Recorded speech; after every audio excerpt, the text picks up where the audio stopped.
There you go. Why does it sometimes just decide to, work the first time and then just crap out the second time? Anyway, welcome everybody. Lloyd and Day here. We're coming back to Professor Layton and the Diabolical Box. Hope everyone's had a wonderful day. The day for me has been kind of dragging along. Both me and my mom are not feeling too well. But there's also stress going on, so it's probably playing a part. Also, hello, Snake Boy, and also hello, Quartzy. I hope you two are doing well. I also went ahead and tried to find those 2 scraps of paper we were missing from last time. Our story so far. Layton and Luke returned to the hotel to ask Chummy about the photo from the doctor's home. Unfortunately, it seems the inspector unwittingly scattered the photo scraps all across town. Following the inspector's trail, the pair sets out to recover the missing pieces of the photo. Yeah, sleepy day today. It wasn't just sleepy, people were rude today, too. I mentioned that before in the Discord. My younger sister had a helping of that rudeness, too. Taking this size, saw ya? Have you heard of the Herzog Museum? It's got all sorts of antiques for Fulsense's most important family. Don't plan on visiting, though. The curator, Grinko, is almost never there. If you ever find the place open, consider yourself lucky. Yes, we noticed. We were hoping to visit, but the museum was closed when we passed by. Word is the museum's owner ordered Grinko to lock the place up and run around town to find something. The owner, you say? Do you happen to know who this person is? Of course, everyone does. It's the same fellow who owns the Military Express, if you can believe it. Maybe building museums is some weird hobby for the rich, but it seems like a waste to me. It would seem Mr. Beluga owns not only the Military Express, but the Herzog Museum as well. Weird. What use could Mr. Beluga have with a little museum like that? Who can say? For now, what's clear is that Mr. Beluga may have ties to the Herzog he's kept quiet about. Done jawing with each other, you two? Good. Let's get this here trash I picked up off the ground. Oh, that's a scrap of the photo. You were looking for this thing? Then take it back already. Here, it's all yours. Alright, and now I know where the last one is. We have to go all the way to the beginning area. Almost beginning area. Not there. Not there. Here. Hey, folks. What are you two doing out here? Looking for something, maybe? It's nothing much. Just a few scraps of a torn photo. Have you seen anything of the sort? It sounds like garbage to me, but I'm pretty sure I saw one over by the gate to the forest. But anyway, I just gotta tell you how amazed I am at the number of out-of-towners I've met today. I just met a girl who wanted directions to Herzog Castle, and I bumped into you two. What was this girl like? She was a cutie pie, probably in her late teens. I guess she's not with you two then. He must be talking about Katya, Professor. She would certainly fit the description. Do you think she's after Duke Herzog's fortune? I didn't get that impression from our brief meeting, but something is odd, that's for certain. But enough talk. We've got a lead on the location of the final photo scrap. We must make our way to the forest gate before the wind blows our clue away. The professor and Luke decide to go to the gate at the forest edge to get the last photo scrap. Too bad, there's no instantaneous warp for this game. We have to go the long way. Maybe we can make some tea along the way. Son of a gun! We can make 2! I'm still waiting for that classic cup of tea you promised. I'll stab you. I'm crazy. Like I said, I want something that'll lift me out of this funk I'm in. Let's see. All kinds of beauty woes. Mysterious blend. Discerning adults. Oh! Maybe this? Teen Ideal pick-me-up if you're feeling a little down. Served.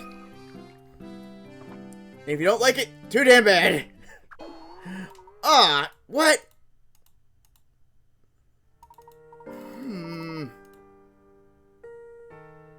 Oh, and the other one can't... You know what? I'm stubborn. I want to make that frickin' tea. What the heck did I screw up with? Something to lift your spirits. Alright, revitalizing. Mood lifting. Uplifting? Nope.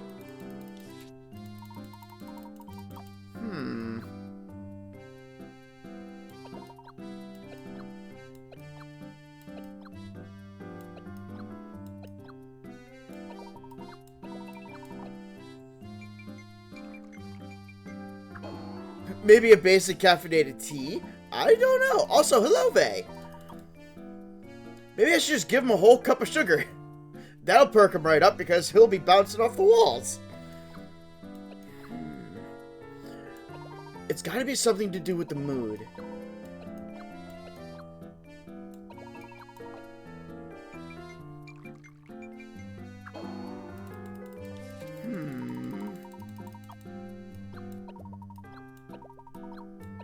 Oh wait, that's what I just did.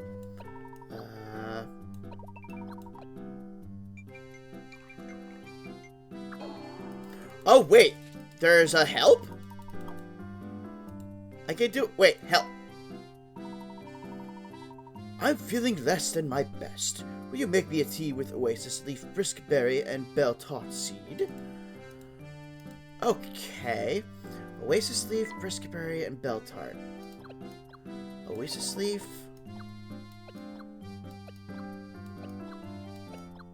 Bell tart. Uh-oh, what was the third one? I don't remember! Oasis leaf, bell tart, clover.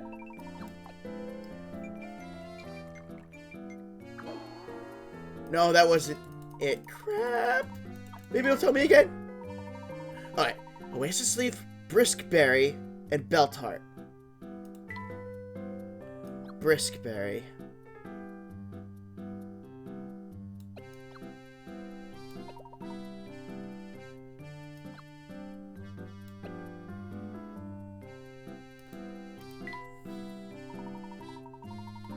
Leaf, berry, tart seed. Leaf, tart,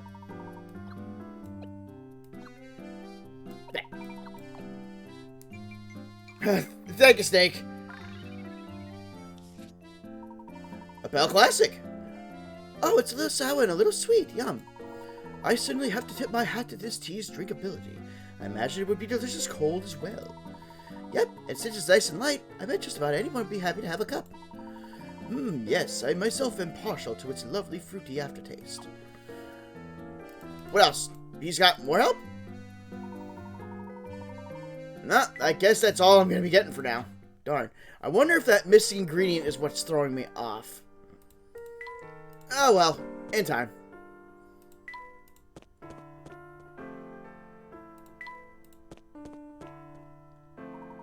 Meanwhile, elsewhere. So, would you say he comes into town pretty often? Oh yeah, I mean, think about it. He rides the Military Express for free whenever he wants.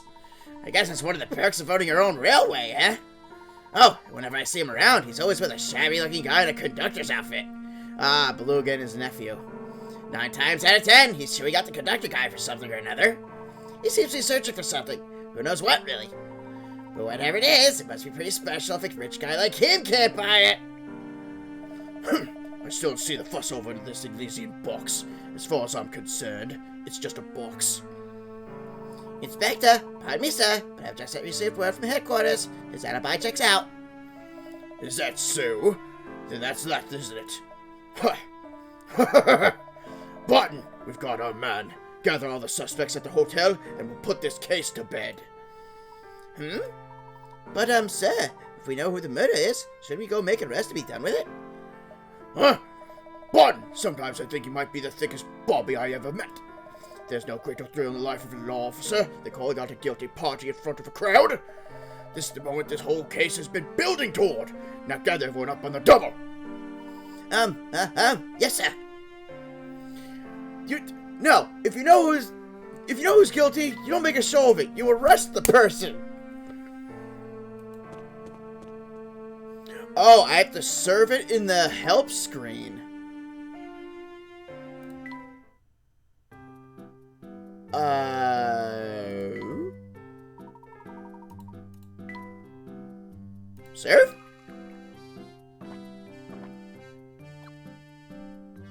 Layton drinks a steaming cup of Bell Classic, enjoying each warm sip. This is splendid, Luke.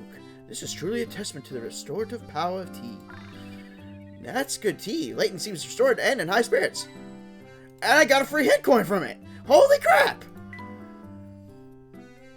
I will not say no to a free hit coin. No. I just saw it. Right there. Talk about a spooky place. Do you think the path beyond the gate leads to the castle, Professor? From what I could tell, yes. Gosh, anyone who would live out in the middle of a spooky forest like that must be a little batty. Make a show of it as a lesson to other would-be ne'er-do-wells. No wonder people think whoever's out there is a vampire. Haha, show a little courage, my boy. Oh, what's this here? Something stuck on this fence. There sure is. It's the last missing piece of the photograph. Yay! Now that we have the lot of them, let's see if we can't piece the photograph back together. Which means puzzle! First puzzle of the stream! And it's 60. The torn photo. Professor Layton and Luke have finally hunted down all 16 pieces of that peculiar photo. Reassemble the pieces to reveal the contents of the image. Rotate a piece by touching a side and spinning it around. Be careful not to careful not to reassemble the picture upside down. Banjo-Kazooie / Tooie, anybody? Now the problem is, I don't know what's going to be up and what's down. So right now, let's just see what fits and I'll work from there. Alright, not that one. Not that. Not that.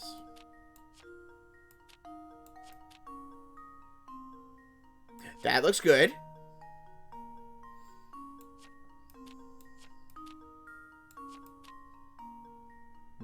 That goes there. Now I need an end piece. That looks good. Okay, now either the bottom row or this. You know what? I'm gonna go for the sides.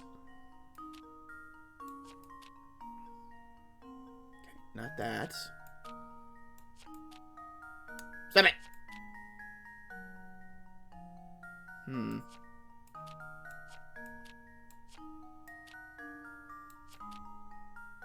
Oh, that goes there. Good. Good. Okay. That goes there. This should not be a 60-point puzzle. This is child's play right now. Watch me shoot my mouth off and something's gonna happen.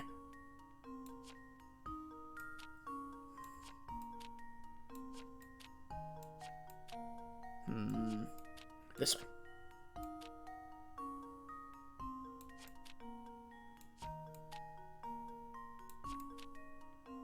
Okay, that goes... No. I want this one.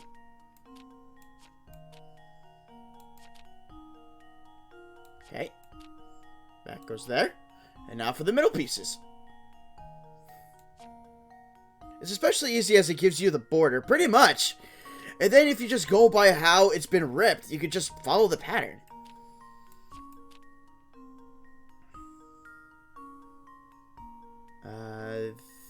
There. Alright, not there. Here.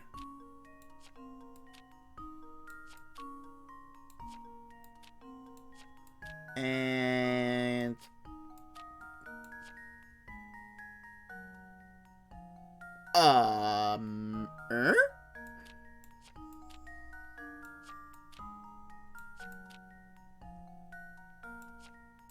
What happened?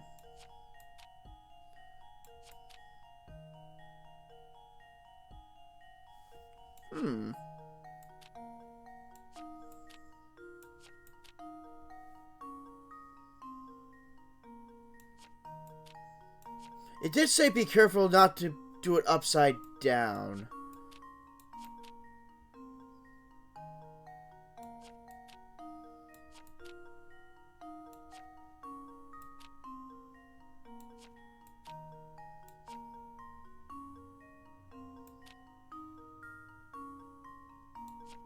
Oh, I have to submit it. Okay, I thought I did it by itself.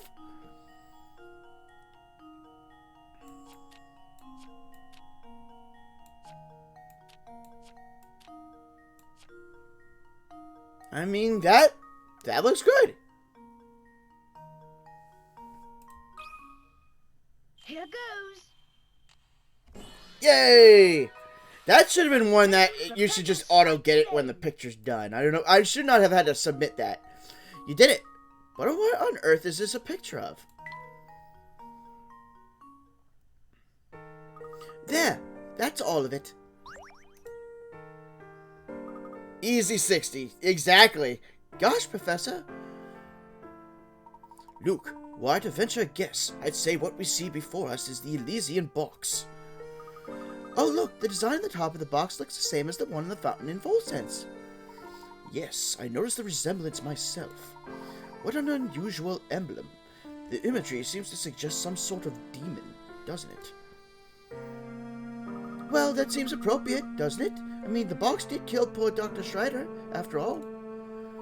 Well, perhaps it did, and perhaps it didn't. We won't know until we have the actual item in our hands. For now, our best course of action might be to show this photo to the townsfolk and see what they say. Sounds good to me. Who knows? Maybe the photo will help jog someone's memory or... Ah! Uh-oh. Wind! What are we going to do now? The wind blew away one of the photo pieces. This is quite an unfortunate turn of events. We should have had some tape. With that missing piece, the emblem looks completely different. Less evil and more like a, frog? It does look like a frog. Well, if we lose any more pieces, it won't look much like anything. Let's paste the remaining pieces down so we don't lose any more to the wind. Hey, finally, you're thinking ahead.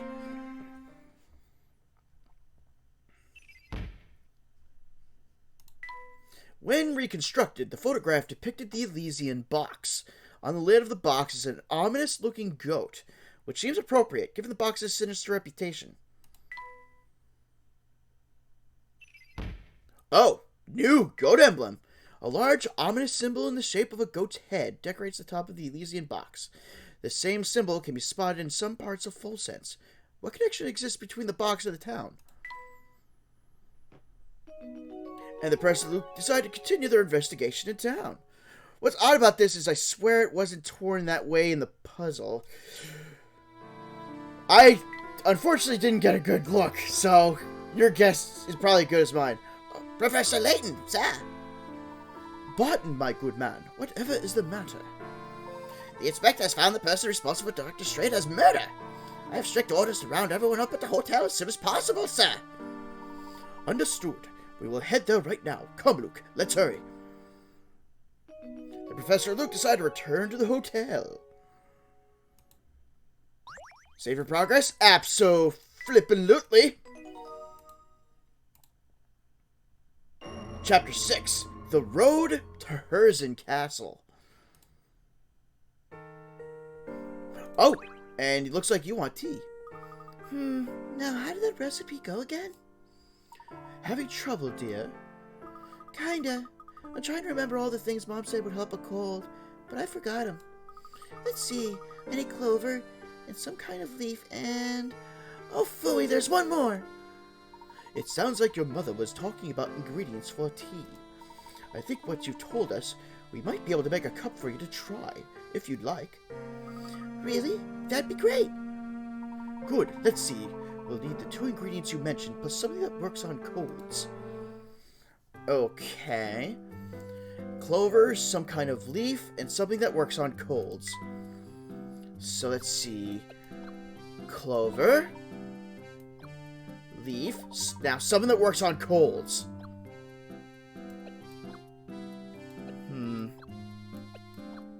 Lifting. Immune boosting? What'd I make? Root remedy. The tea seems just like the thing for driving away the chills when you feel a cold coming on. Maybe so, Professor, but it's a little bitter for my tastes. That's how you know it works, my boy. The Japanese say that good medicine is bitter to the taste. Oh, I think you might be onto something there, Professor. I feel all warm inside now. Which is true.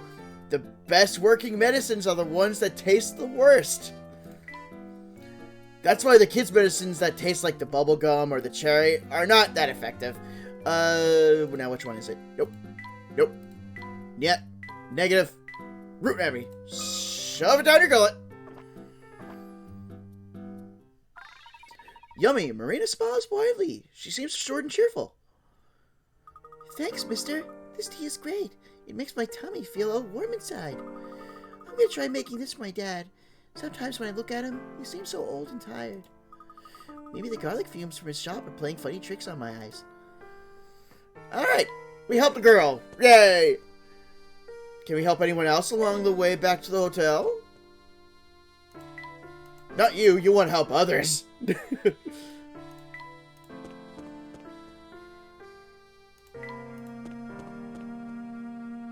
Alright, hotel. Oh, Mr. Layton, so glad you could finally join us.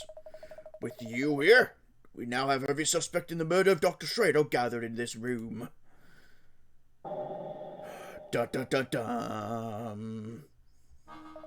A few days ago, renowned archaeologist Dr. Andrew Schrader was found dead in his London home. His murderer is still at large, but look around you. You could very well be sitting next to the culprit. A suspect? Me? Utter nonsense! What reason could I possibly have to kill a man I don't even know? A bit slow on the uptake, eh? Mr. Beluga, every person in this room is after the Elysian box. That box ties each of you to our dead man, so there's no doubt that one of you here did the deed. I'm sure putting this case together has been a triumph of police work, Inspector. So tell me, what facts have you unearthed in these last few days? Watch closely now, Mr. Layton. This is how we unravel mysteries in Scotland Yard. You have my full attention, Inspector. Please, hypothesize away.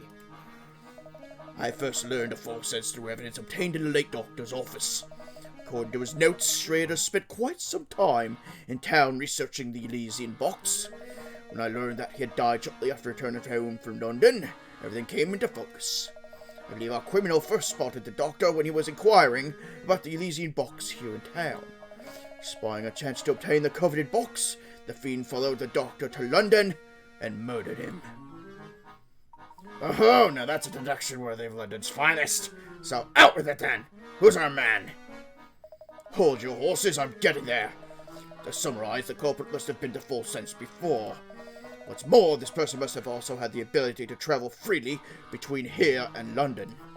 Now, as we all know, only those affiliated with the Monetary Express have that ability. And now all eyes turn to Mr. Beluga, eh? Well, turn them back. Mr. Beluga stated he was in London conducting business that day, and his alibi checked out. Huh? But if it's not Mr. Beluga... That's right. Our murderer stands before us. And his name is Sammy Thunder! What? You gotta be kidding, man! I know Mr. Beluga has ordered you to turn over every stone in this town to find the Elysian box. He worked you like a dog, and you resented that treatment. So you decided to beat him to the punch and make off with this precious box. This is an outrage! Samuel, what do you have to say for yourself? I'm being framed! You're out of your gourd, man! Now I see why the box eluded me for so long. You've been holding out on me, Samuel! No, I haven't! I swear on my favorite leather pants! Come on, Uncle, you know me! I never do anything that crazy! You'll have plenty of time to tell me your story back in London from a cell. Now come along. So was the conductor after all. I didn't think he had it in him, but at least we can all rest easy now. Professor, do you really think Sammy could have committed such an awful crime? Most likely not. He's too stupid. Well, all we have to go on is this single torn photograph recovered from the doctor's room.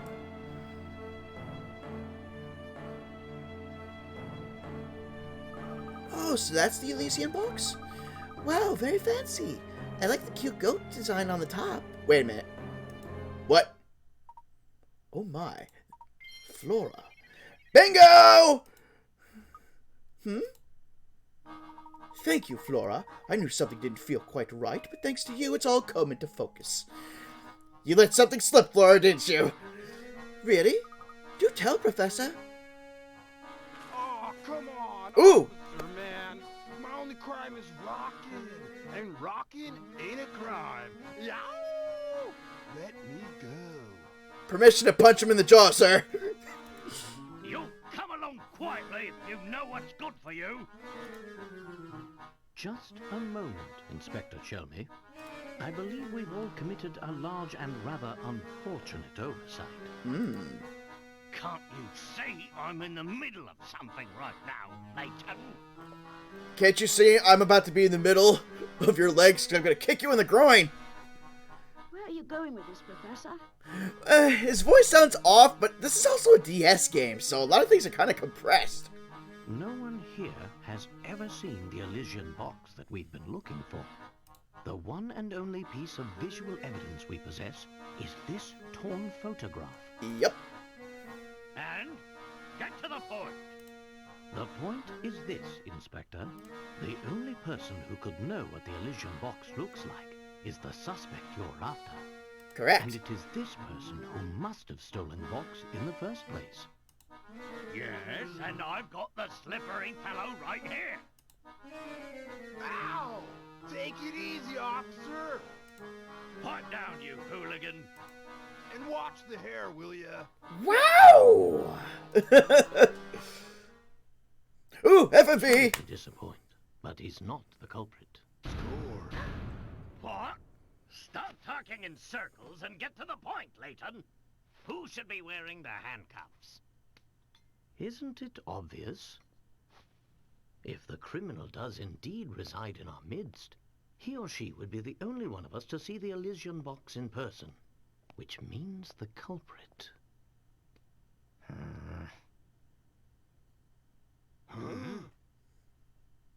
Must be you there. What? Gadzooks!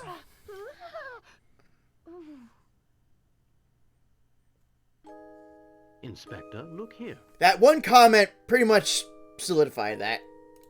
That's the photo I dropped. Indeed. This, for those who don't know, is a piece of evidence recovered by the inspector. It's a photo of the Elysian box, and I have every confidence that this shot depicts the real thing.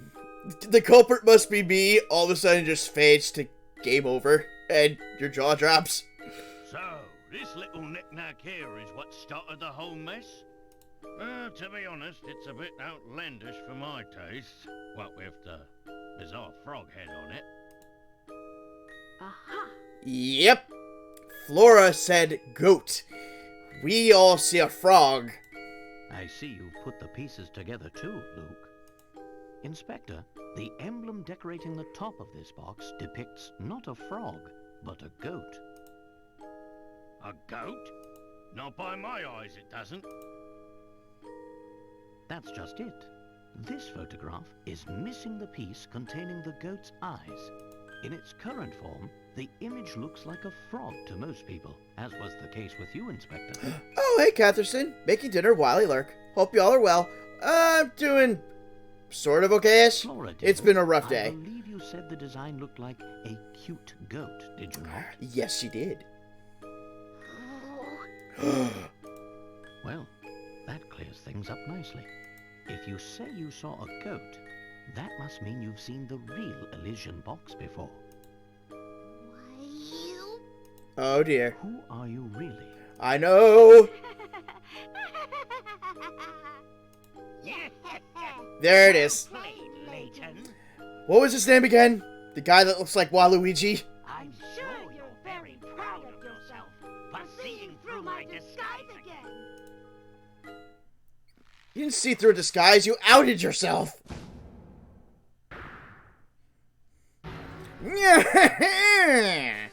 Waluigi!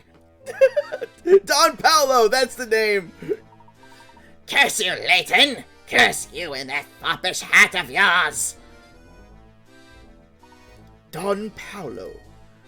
I beat you to the box and give it a little more time. I would have beaten you to the cracking its secret. And of course, the Hazard Fortune would have been mine.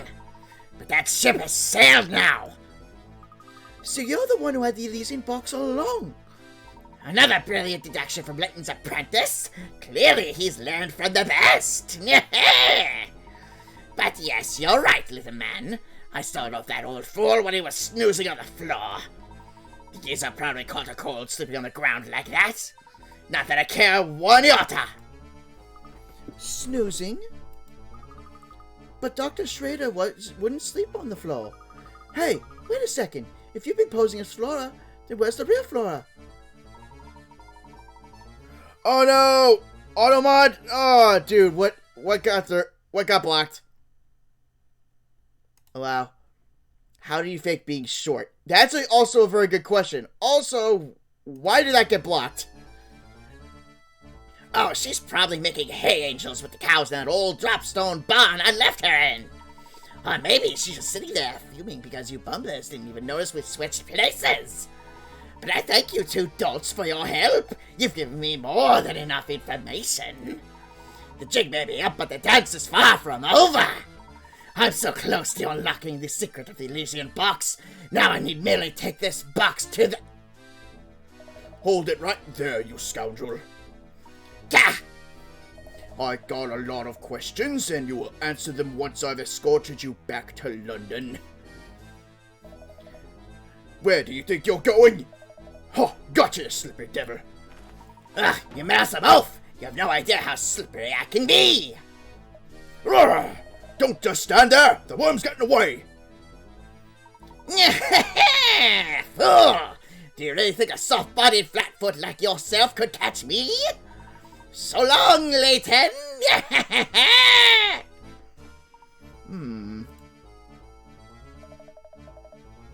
Think you can give me the slip, eh? I'll catch you yet. Oh, wait for me, Inspector! After him! Let me just catch up on chat. It didn't pop up my end. Yeah, that was weird. But that is also a good question. He's super tall. How the hell did he make himself, like, short? And not get cramps? Wow, look at the three of them shake a leg. I didn't think they had it in them.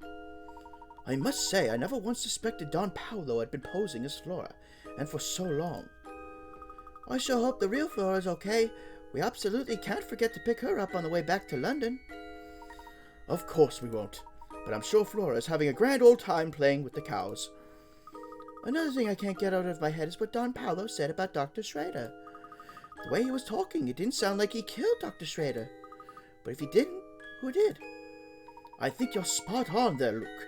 Something else is responsible for the doctor's death. Right now, I'd say the Elysian box is the key to learning what that something is. Or was. Then I guess we've reached a dead end. If only Don Paolo hadn't run off with the... Professor! Look! It's a gaudy jewelry box! Well, look at that. Don Paolo must have... Oh, sorry. Don Paolo must have dropped it when he was running away from Inspector Chelmy. So this is it. The Elysian box. At last, the box! Inside sleeps the key to uncovering a massive family fortune. I beg your pardon, sir? Mr. Layton, I'm going to ask you to hand over that box now. As a son of the late Duke Herzen, I'm the rightful owner of that box. This box belongs to the Herzens? You hard of hearing, boy? Inside this box is the key to cracking the secret of the Herzen fortune. Seeing as how I share the bloodline, that box should pass into my hands and no one else's. Oh my, that does change things. I suppose we'll have to... Mr. Beluga, listen to yourself. You're no more entitled to that box than I am, or any other person in this room for that matter. You listen here, Porter! This is none of your business, so I suggest you keep your opinions to yourself. No, I'm sorry, but I can't stand by and watch you claim that box as your own. If anyone has a rightful claim to that box, it's the current Duke of Folsense himself. Besides, I've heard about you. You turned your back on this town and left of your own free will. In my book, your claim to the fortune was lost the day you walked out of Folsense. Oh, is that so? You've got some nerve, buddy. If what Kran says is true, I'm afraid I can't hand this box over to you in good conscience, sir. Hey, Uncle, what do you say we give up on chasing this box? Keeping stuff on the DL is exhausting. Don't tell me how to run my affairs, Samuel. You've forgotten who signed your paychecks. I never even wanted to be a conductor in the first place. Plus, playing errand boy is getting old, man. It's more man a guy like me can take. Sammy Thunder wasn't born to work a 9-to-5 gig. Sammy Thunder was born to rock! Hey world, I'm coming back on the rock train, running to the top. Yo! Samuel, what are you babbling on about? Come back here at once! I'm sorry, Mr. Beluga, but I think I'll have to hold on to this box for the moment.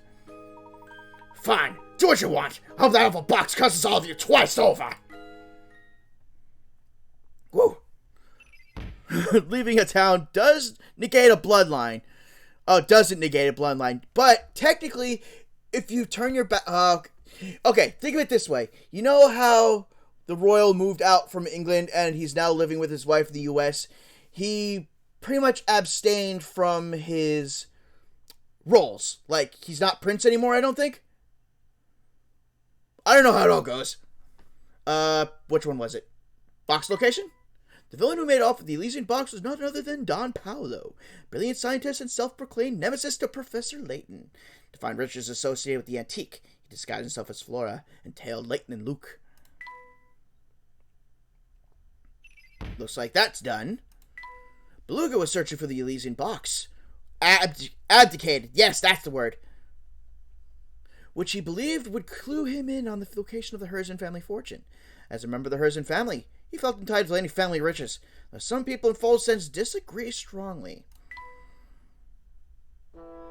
This guy didn't abdicate, he just left and came back. This place is like over 50 years old, right? Maybe they have older rules. So it seems Don Paolo was responsible for the doctor's death in the end. Maybe it really was the Elysian box's fault after all. Yes, it sounds like the doctor had already collapsed by the time Don Paolo arrived on the scene. Perhaps you're right, Luke. The box could very well contain a lethal element that killed the doctor. But without seeing the box's effect in action, how can we be sure? Surely you don't mean... I do, Luke. We must open the box ourselves. It's the only way. Please just hold on a moment. Katya? Is there any way I can convince you to let me have that box? It's of vital importance. Before I do that, I would need to know more first. Why is this box so important to you? I'm sorry. It's not for me to say. But I must deliver that box to somebody important. I must. Who is this person? I can't tell you anymore. But once I'm done, I'm certain this awful curse will go away forever. The curse will end and everything will be over and done with. And he'll... Whatever do you mean, dear? Help! Somebody! Anybody! Come quick! Somebody else just got taken away to Herzen Castle. The vampires that are gonna suck his blood. They're gonna steal his soul. Why'd it have to be him? Why? He was such a stand-up guy, too. What? No! That's impossible! Wait, Katya, where are you running off to? Wow, she sure left in a hurry. Maybe all that vampire talk scared her. Harry is still in line for throne and is still prince. Royalty and lordship often pass to someone in a different land. Alright, so maybe the rules are a whole lot more complicated than I thought. I thought when he left the country to live in the United States, he lost his title for good. Do you know what she was talking about? I feel like I could only follow half of what she said. I'm as confounded as you are, Luke. After our discussion, I'm undoubtedly sure now that this box contains a greater secret. The path to understanding everything lies right before us. While potentially perilous, opening the box seems to be the only course of action left to us. Understood, Professor. Good. Let's take this to our room so we can pry open the box away from prying eyes. The Professor and Luke decide to head up to their room in the hotel. Because surely they never heard of the story about opening a box and letting out Armageddon.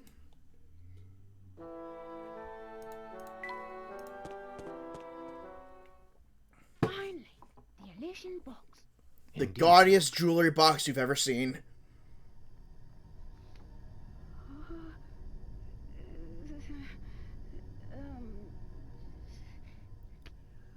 A Jack-in-Box comes out. No, no, no, no. Huh? It is absolutely empty. Unless it has a false bottom. Box is empty, and we're still alive. Then it would seem my theory was correct. What do you mean, Professor? Oh, and looks like we missed some puzzles. Dang. Poor Pandora has been trapped forever because of that awful rumor. Hey! She made the choice of opening the box, so guess what? Comes with the territory. We must head back into town and do a bit more asking around. I need to confirm my suspicions. Professor Luke decided to look around Full Sense for more info, which means lots of talking! Hooray! Good evening, sirs. Please forgive my outburst earlier. That wasn't very professional of me. Not at all. Your testimony was incredibly helpful. Listening to you talk, I got the impression you are very well versed in the Herzen family history. Well, I suppose you could say that. When he was still alive, Duke Herzen often favored our fine hotel with his patronage. I have very warm memories of his kindness towards me, even when I was just a lowly bellhop. Back when the Duke was still with us, the whole of Full Sense buzzed with energy and activity. Once the mining stopped and the Duke passed on, our town turned into quite a gloomy place. After his passing, who stepped in to take his place? Did he have any children? As I recall, Mr. Beluga's brother stepped up to take the Duke's place. That's really all I know about the situation, though I've heard our current Duke is quite young. And on the vampire rumors, which I'm sure you've heard, and you know everything I do. Alright, you were lots of info. Hey! Yow! It's my main dudes! You're the only reason I didn't catch that bogus charge. To say thanks, I pulled some strings with the museum curator and got him to open up the place for you. It's not much, maybe you'll find some righteous info there to help your case. Woo! Make sure you check it out. Ow! Thanks, Sammy. It got pretty hairy back there for a little bit, didn't it? I still haven't gotten over discovering that Mr. Beluga is actually part of the Herzen family. Yeah, my uncle never really told me much about it at all. I just knew he had some kind of blowout with his dad, the Duke, and decided to leave for good. He didn't talk a lot before the brother he left behind, though. He has a real soft spot for the guy. Now it looks like that none of the vampires running around the castle. I hate to say it, but I doubt anyone survived that wicked, scary monster moving in. Oh, we got a diary key. Their access guaranteed, the Professor and Luke decided to visit the Herzen Museum again. Alright. I think the box should have gone to the undeserving rude guy. Turns out he wouldn't have gotten much anyway. Don Pallet, no, I think he wanted it to be given just to Mr. Beluga, but that probably would have walled us. Full Sense used to be home to many families of noble birth. Oh, wait, yeah, same stuff. Same stuff. I want to wander around a bit, though, see if there's anything new. Like new people and... Oh! Wait a minute, you guys want tea? That's new. Oh, I'm not cut out for all this run around, man. Check out how gnarly my shoulders are. This is my strumming arm, man. How am I supposed to hold my axe when I'm all tense like this? I didn't know you played guitar. Never mind that. I hear there's a tea that fixes like everything. Messed up shoulders, paper cuts, split ends, whatever. You name it, that tea will fix it. Ooh. That's certainly the first time I've heard of such a tea. Yeah, man, I'm a little foggy on the specifics, but I hear all sorts of good stuff about that blend. One sip fills you with energy and mellows you out at the same time. That sounds very dangerous, actually. Far out, huh? Now, everything I'm saying is just a rumor I heard, but if that tea's out there, I gotta get me some of that. Gotta hook me up, bro. With that liquid lettuce. Well, you've intrigued me, Sammy. Let's see if we can't discover the composition of this mystery blend. What? For real? You're gonna make me a cup of this magic juice? Some sticky icky blended? Yeah! Oh man, this is gonna be sweet! Let's see. I want a tea that's energizing and good for what ails you. Oh, and it's gotta be mellowfying. Let's see. Blend mild, sweet and mild notes with fantastic spiciness. Kind of beauty woes. Is there any thoughts? Not that. Cold. Energizing. Mellow. Let's see. Full of that erratic, mellow energy. That just sounds like your body would be fighting itself. Okay, wait. What am I trying to do again? Energizing and mellow. Alright. Energizing.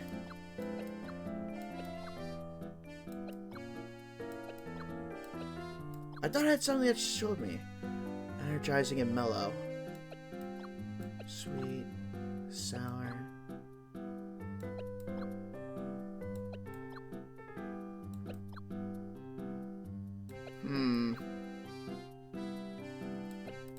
Oh. Wait. Energizing and good for what ails ya. It's gotta be mellowfying. What's another word for energizing? Revitalizing?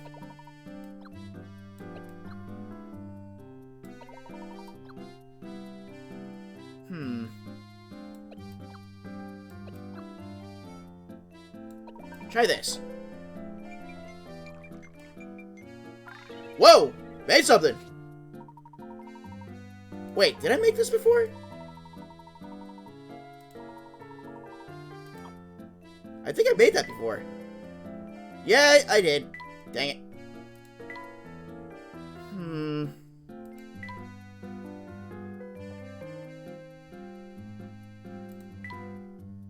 Sweet and mild notes with a fantastic spiciness.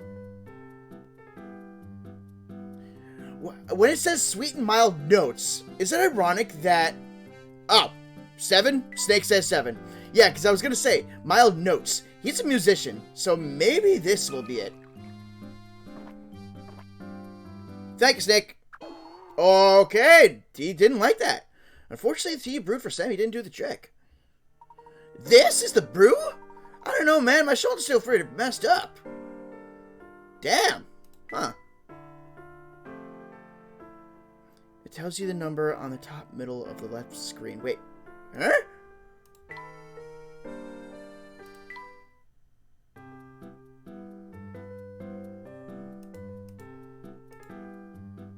Seven out of 26. Well, I don't know. We'll go back to that later.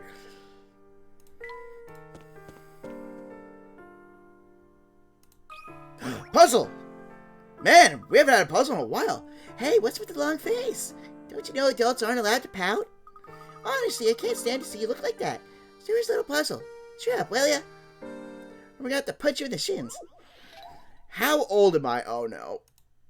I think I know it's one of these. Hi there. Yeah, I know I'm all cute and stuff, but I'm also really good at puzzles. What's that? You want to know my age? Well, okay. The difference between Mama's age and Papa's age is the same as my age. Oh, and my sister is twice my age, which happens to be 1/3 my mom's age. And one more thing, in 5 years, I'll be my sister's age. Enough hints, how old am I? Ugh. Math. Let's see. The difference between Mama's age and Papa's age is the same as my age. And we're talking about her. So she can't be that old. And Snake already has it. Holy crap, you're fast. Big sister's twice my age.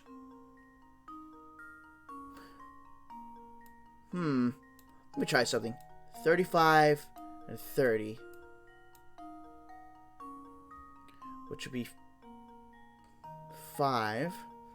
And then 10. 1/3. Holy crap, I think I actually freaking got it. In 5 years, I'll be my sister's age. She's 5.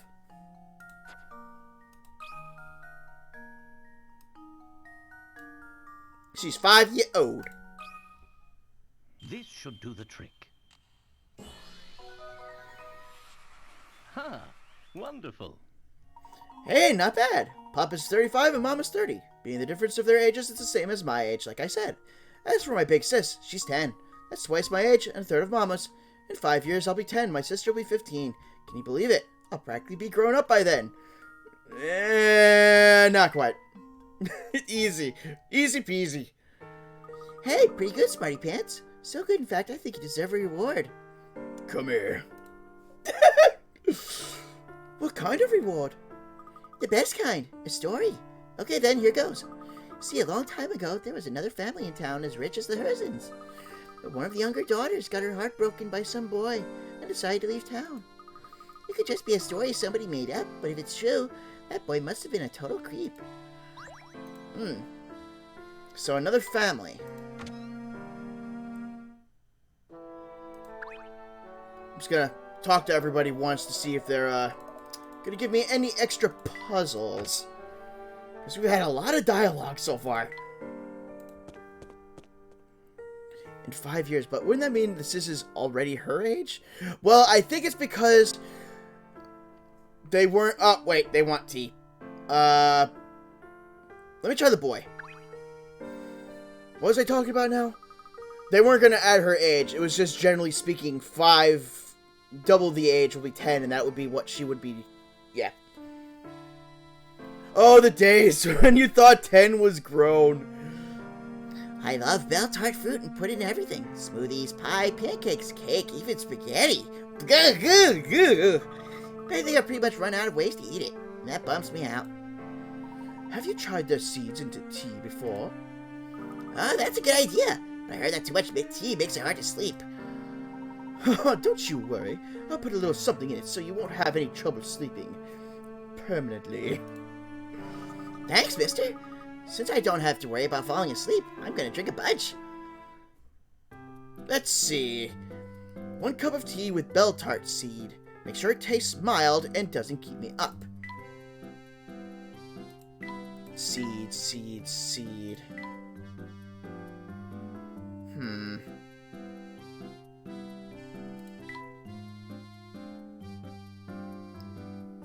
Bell Tart.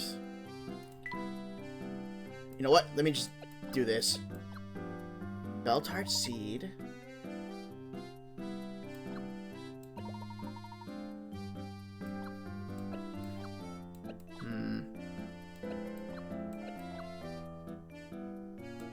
Maybe this?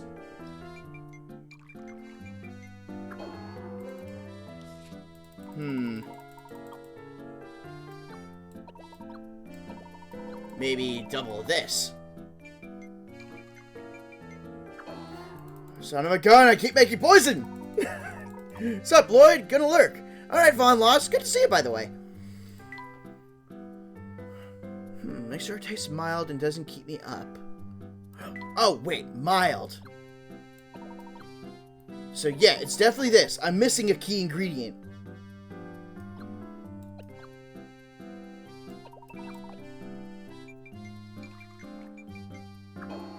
Well, when in doubt, just toss all your ingredients in. Something should click.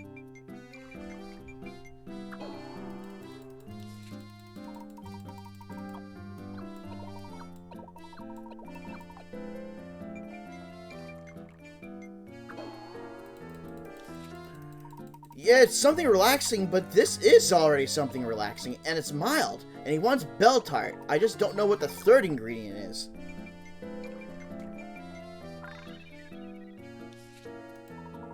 Radiance Blend. Indeed, there's something about the aroma of this tea that's quite soothing. You hit that one on the head, Professor. I think it's making me sleepy. I suppose that's further proof of its relaxing effect. It does seem rather potent, yes? Oh, wait. Then that means I made this before.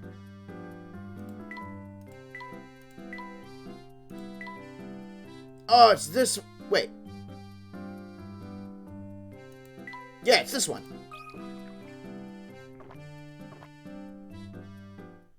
There we go. Niles has found a new way to enjoy Bell Tart fruit. Wow, that tea was great. Not that I had all that much stress before, but now I'm super chilled out. Good. I was hoping you'd like that. The roofie I stuck in should be kicking in shortly. What? You'll be sleeping for a long time, boy. It was nice of you to share your tea, so let me tell you a secret to pay back. Most people will tell you to stay away from the forest, because it's scary, but I know a trick. As long as you tell yourself that nothing scary is going to happen in the forest, it won't. People only see spooky stuff in the forest because they're scared. It's weird, but it's true.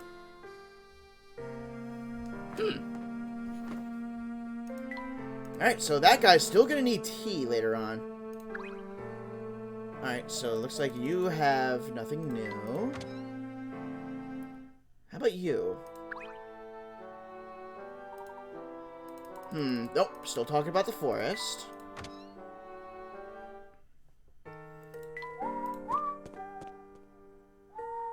Oh, you want tea?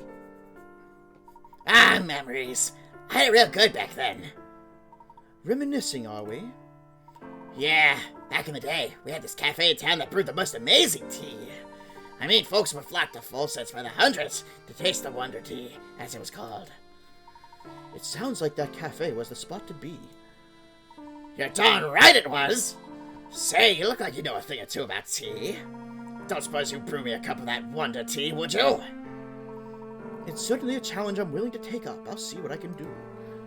Well, good luck to you. I kind of remember that the tea had something spicy going on. Ha-cha-cha-cha! That's all the help I can give you. And thank you for the Hydrate Redeem Jet.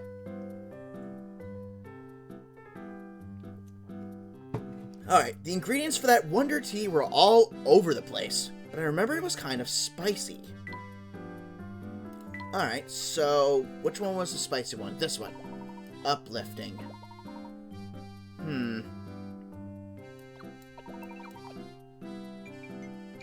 It's saying kind of spicy, so I'm going to say it's got to be a setup to where it's going to have double the spicy. Mild. Warm. Wait.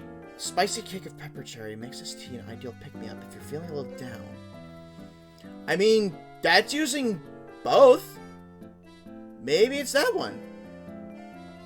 Ingredients for that Wonder Tea were all over the place. But I remember it was kind of spicy.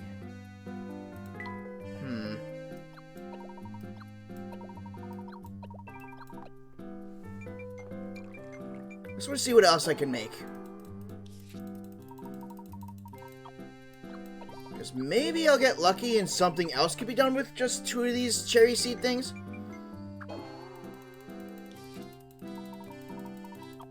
Could I make a suggestion? Sure, go for it.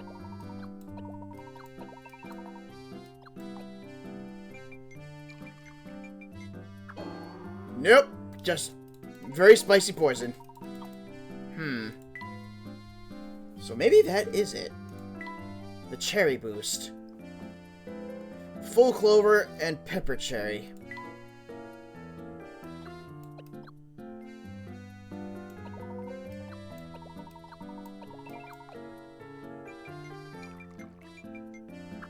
Nope. I think it's the cherry one. I'm gonna try serving it. Come on. What? That thing was spicy! It figures that you need a miracle to brew that Wonder Tea. Sorry for getting all excited. I should have realized making that tea would be impossible. Let me try that combination real quick. Fluff, clover, and pepper cherry. Fluff, clover, pepper cherry. Oh! What does this do? Cayenne Twilight. Ah, just taking that aroma. It's incredibly relaxing. Kinda makes you forget all your troubles for a minute, eh, Professor? I must confess, this is rather nice. I'd like the tea drove all the weariness from me. Wow, all that with just a couple of sips? A good cup of herb tea Cadude never fails to amaze me. And shame that I didn't catch that message 10 seconds after I served that tea. Oh yes, Luke needs tea. I'm exhausted. Could you make me a tea with some oasis leaf and a double dose of briskberry? Alright, oasis leaf and 2 briskberries. Where's the briskberry? which I'm pretty sure I have the recipe. Yep, the Oasis Berry.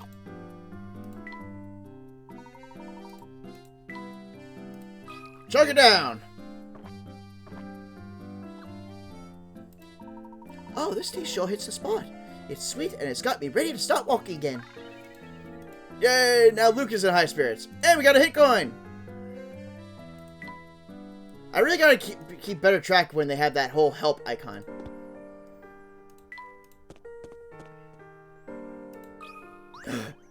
Maybe more pancake puzzle?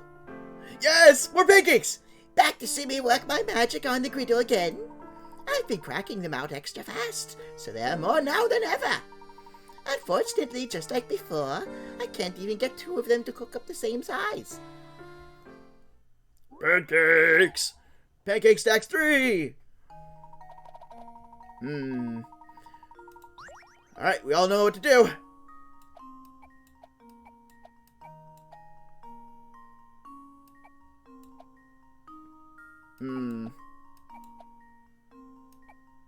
Okay.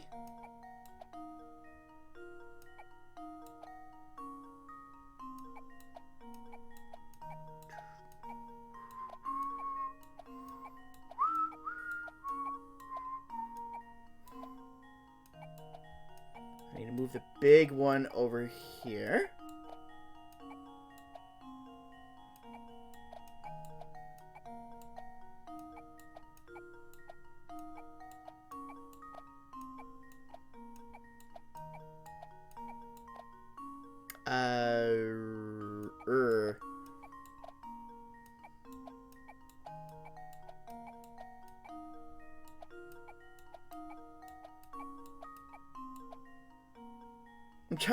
Why can't I move the middle one?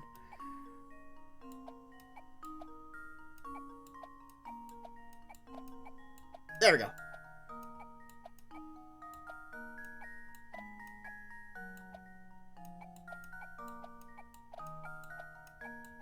Easy. In 63 turns. This should do the trick. Ha! Wonderful. Now I'm hungry. Did you know the puzzle can be solved in 31 moves? Damn, I used more than double of that. Oh well. Wonderful! I've never seen someone who can handle pancakes with such a delicate touch. If anyone else had tried to stack them like that, they'd be buried in a mountain of pancakes right now. Mountain of pancakes. Just give me all the blueberry syrup and I'll be in heaven. And of course I want some butter.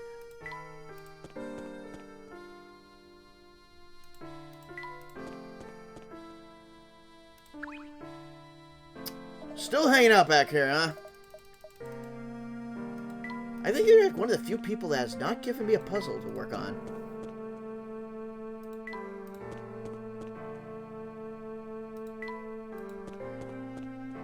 Alright, head back to the main drag.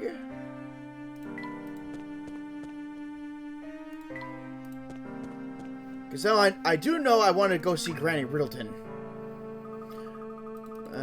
Nope. Nothing from you. Nothing from you.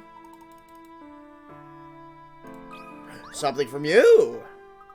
Look at you two running around and around like a dog chasing its own tail. Actually, watching you reminded me of a fabulous puzzle I know about dogs. Listen up. Walking the dog. It's 50. A girl takes her dog out. At first, she carries her dog for 10 seconds, but then her dad steps out. At this point, the girl sets her dog down and keeps walking. The dog immediately runs over to the dad, and upon reaching him, he turns around and runs back to the girl. The dog keeps doing this until the dad catches up with the girl. The dog runs at 5 feet per second. The dad walks at 2 feet per second, and the girl walks at 1 foot per second. How far does the dog run by the time the dad catches up to his daughter? This question is gross! Alright. Ooh. Carries her dog for 10 seconds. So it's already run for 10 seconds.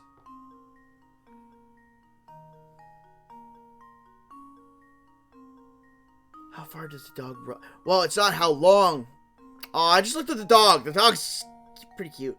It's not how long, it's how far. So we're talking feet here. Alright, so 10 seconds. Dog runs at 5 feet per second. Oh, carries her dog for 10 seconds. So, the dog hasn't ran yet. As soon as she sets him down, that's when the running happens. Girl sets the dog down. The dog immediately runs over to the dad. Alright, so runs to the dad, which would be... Dog runs at 5 feet per second. That would be 50 feet to the dad.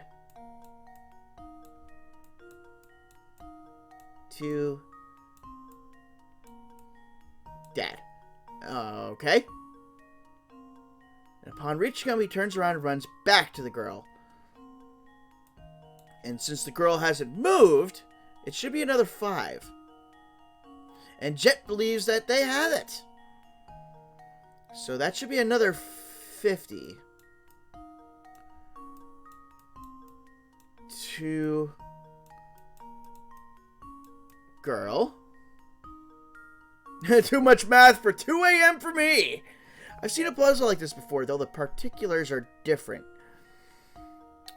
Alright, the dog keeps doing this until the dad catches up with the girl. The dog runs at 5 feet per second, the dad walks at 2 feet per second, and the girl walks at 1 foot per second.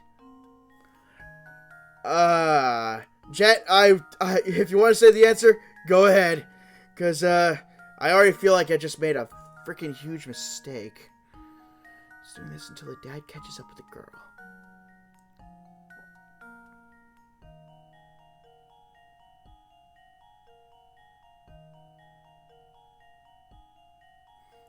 Walks at 1 foot per second. Time the dad catches up to his daughter. Which also means that they're going to be closing in.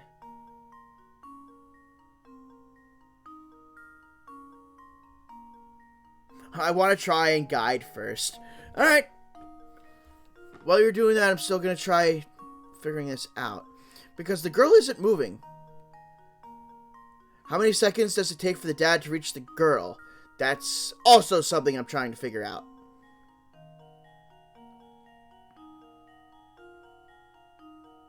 Dad walks 2 feet per second, and the girl walks at 1 foot per second. But there's already a 10-second distance from each other. So when she walks 1, he walks 2. So by the time she takes 15 steps, he'll be at 10 steps.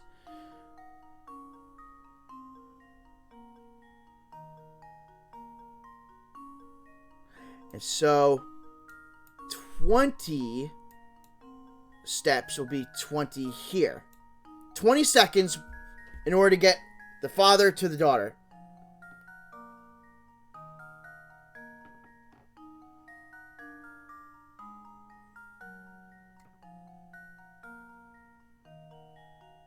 The girl sets her dog down. Oh, and she keeps walking. The dog immediately runs over to the dad. Upon reaching him, he turns around and runs back to the girl.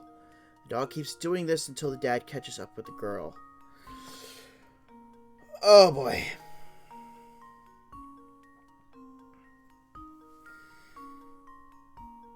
We've already figured out that the 2 feet per second for the dad and 1 foot a second for the girl, you're going to need 20 seconds for the father to reach the daughter. How far does the dog run by the time the dad catches up to his daughter?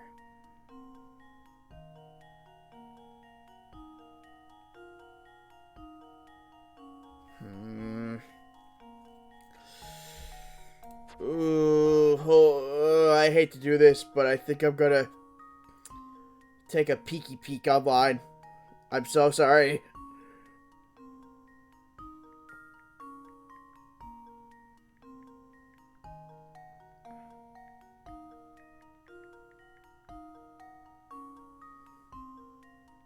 Just gotta find the right one. Here it is, walking the dog. Let's see.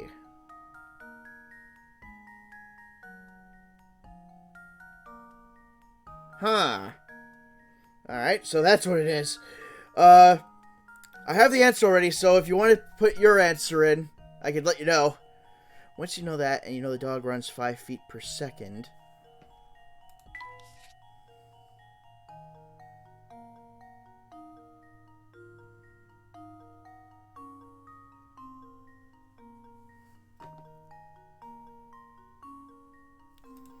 Well,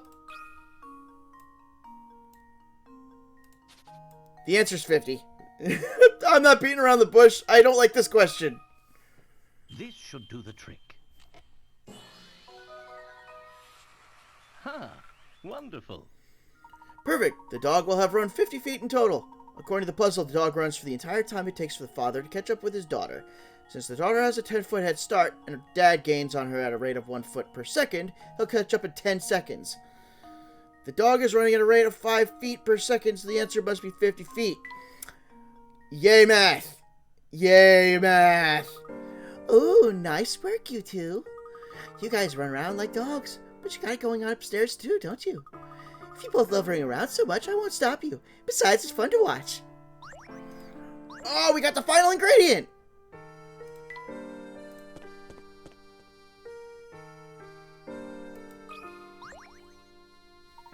I can tell by looking at you that you want to chat with me about something. But before we do that, let's take care of a little business first.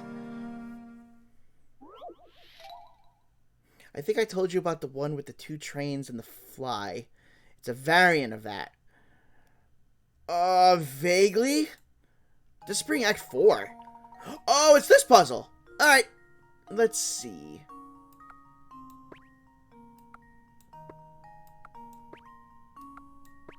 The disappearing ball game.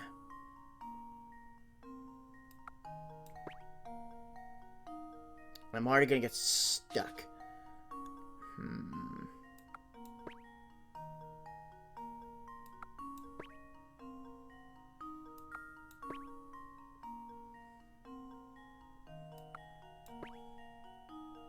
Crap. I think I had something going there, though.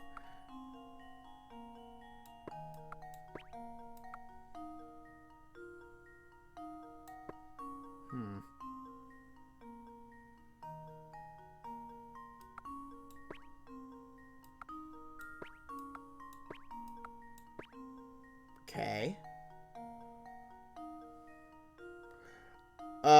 Crap. Dang it!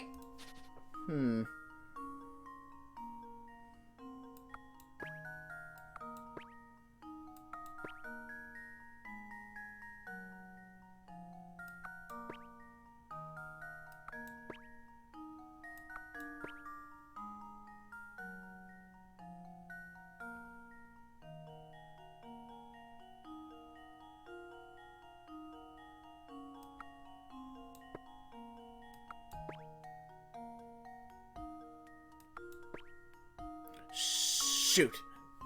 Down to 2. 2 trains are going to collide in 1 hour. A fly flies back and forth between them, following the track at about 60 miles per hour. How far does the fly fly before it gets squished between the trains? This version is stated more obviously than the one you dealt with, but same idea. I can definitely see the similarities, but my brain just cannot do that kind of puzzle. It's like, ugh, horrible. Horrible. Lloyd not like number game.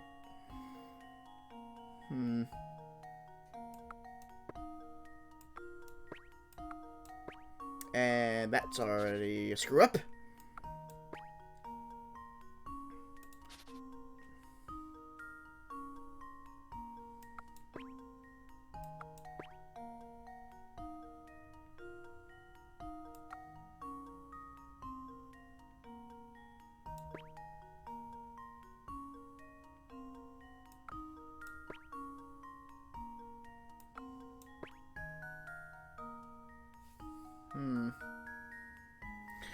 Unfortunately, diagonals are not allowed in this kind of puzzle.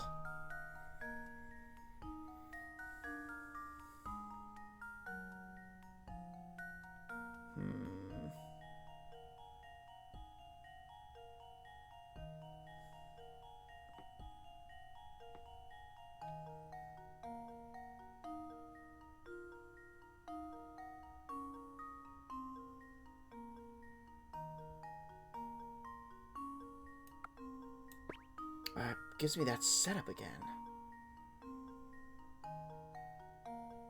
Which means I'm screwed. Yeah. Ah. If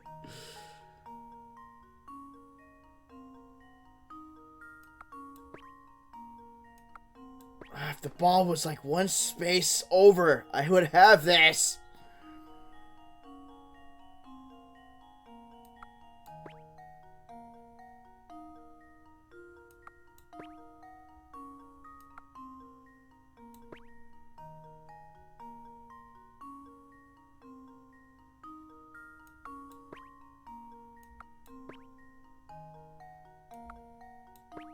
It puts me back there again.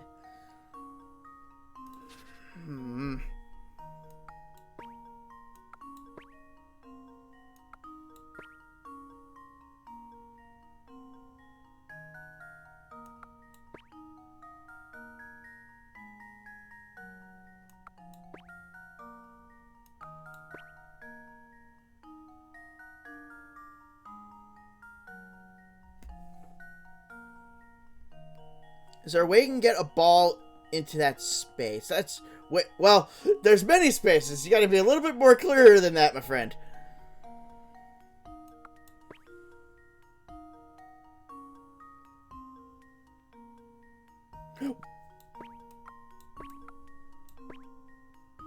Yes!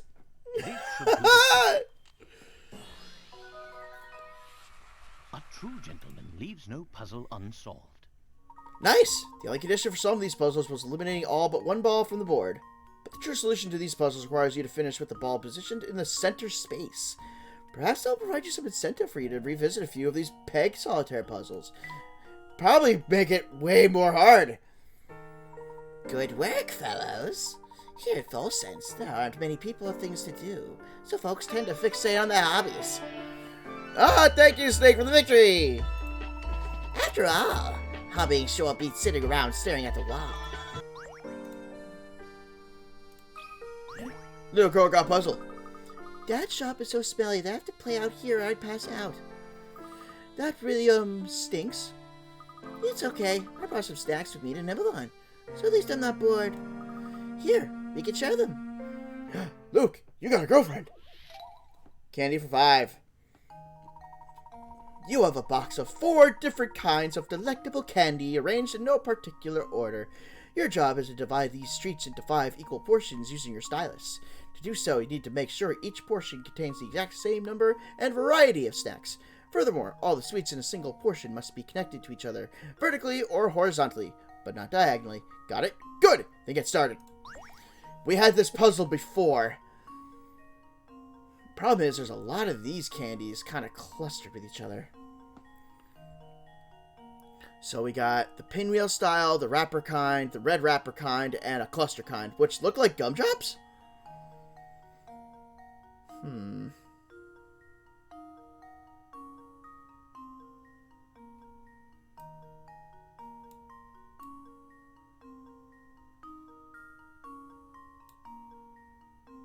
Ugh, that's already wrong, because I'm stuck with these 2 candies.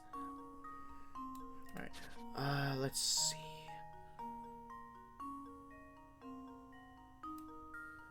This here looks good.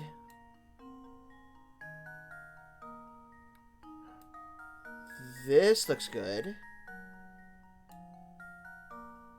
Okay. This is good. This is good.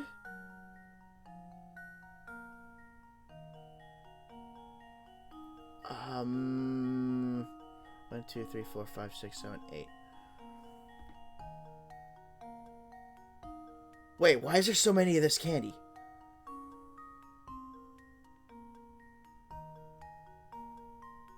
Wait a minute. 1, 2, 3, 4, 5, 6, 7, 8, 9, 10. The gumdrops, there's like 10 of them. There's only 5 of the gumdrops. Okay. Okay. I see now. Each one needs to have 2 of the gumdrops.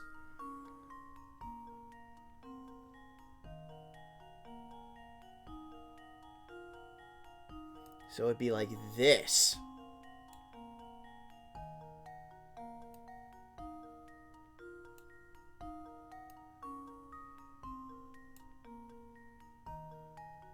Ooh, that's no good. You need same proportions in each chunk.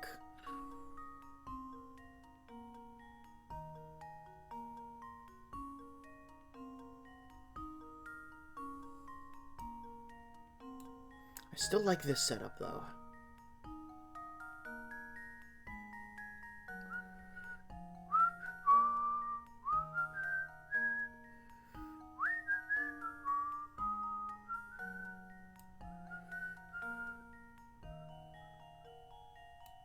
Okay. Okay.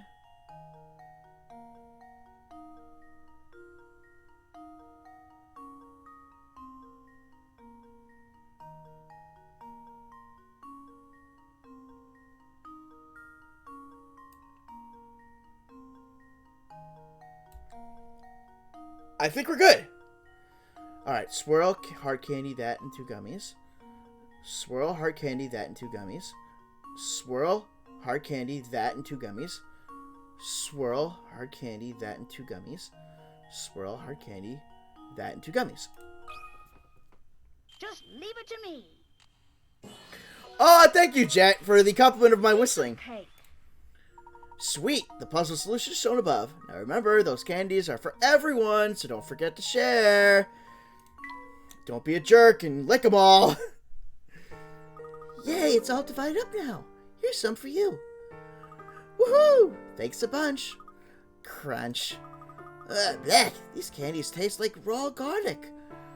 Oopsie, I guess all the garlic in the shop made my snacks all weird. I'll have to throw them out. Ugh. New hamster toy! We got an apple.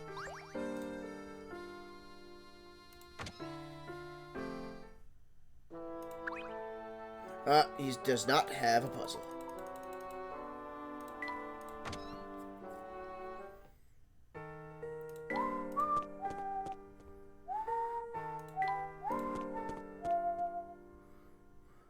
Oh, he wants his tea again. Good. I think we have it covered this time.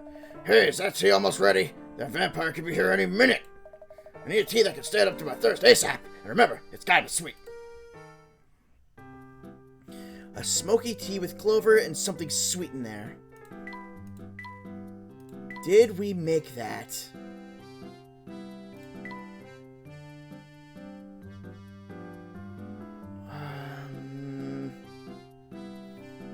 Clover, something sweet.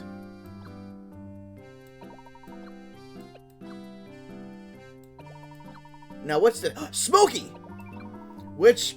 Why is it in the shape of a seahorse? Alright. What do we make? Clover Quencher. Impressive. One sip and I feel rejuvenated. It's smoky, yet it has a wonderful sweetness to it.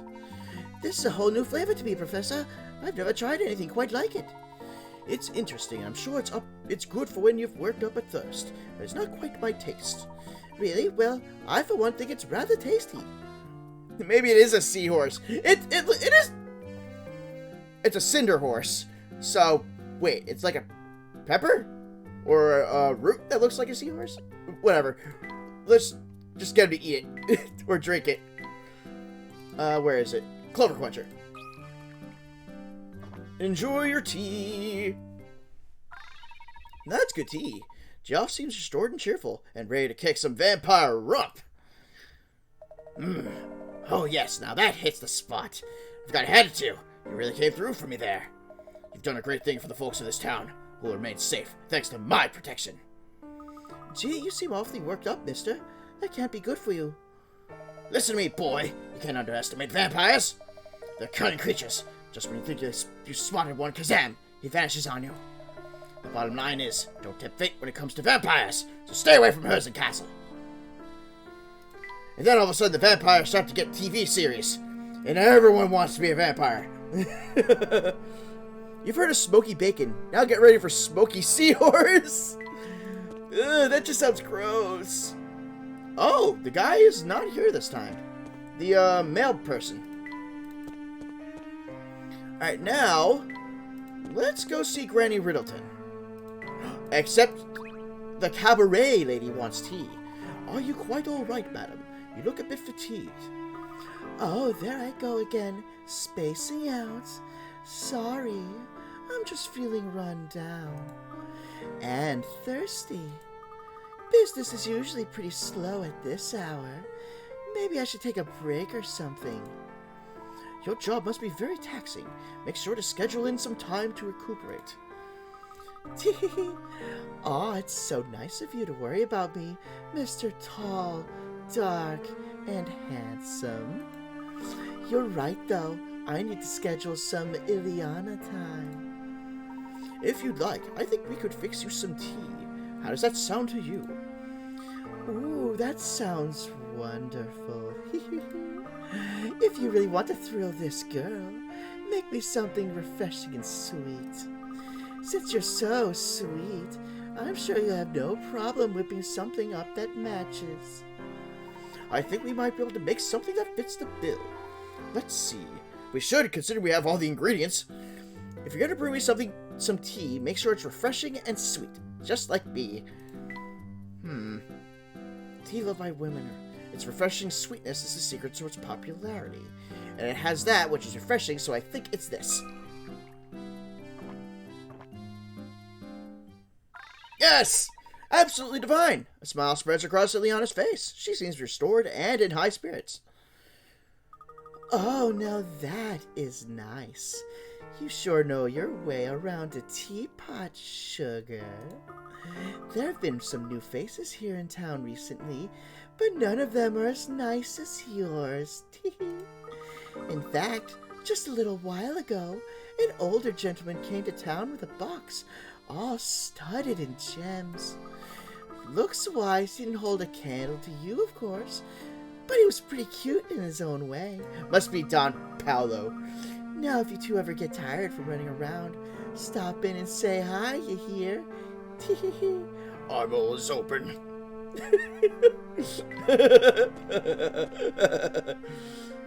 Alright, Granny Riddleton, you have puzzles that I need to get caught up on. Yep, I decided to set up camp in town. Pretty spiffy digs, don't you think? If you lose track of puzzles while running around town, have a look in here. But don't let those puzzles pile up in here, or you could regret it later. And that's why we're here. Huh, I thought we had more puzzles in this. Shoot. Alright, number cards. You'd think the sugar could only make its way around to the teapot once before somebody drinks it. True. That's true. Alright. Cards labeled 1 through 6 are arranged in order as shown below. Rearrange them so that they satisfy the following conditions. The sum of the numbers on the top row must be 1 less than the sum of the numbers on the bottom row. Great! Math! More math! Hooray! The 2 cards in the right column must add up to 5. The 5 card must be the immediate left of the 4 card. The 1 card must be placed in the left column. Alright.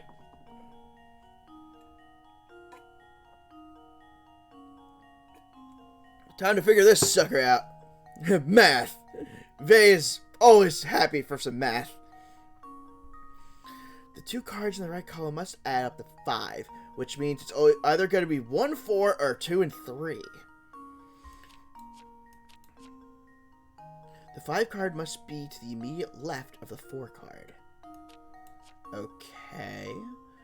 1, 6 is 7, 7, 2 is 9, 5, 4 is 9. Nope, that's too high. 11, 9, 10. Wait a minute. Wait. Some of the numbers on the top row must be 1 less The sum of the numbers on the bottom row. 5 and 4 is 9. 9 and 2 is 11. 1 6 is 7. 7 3 is 10. So shift these. 9.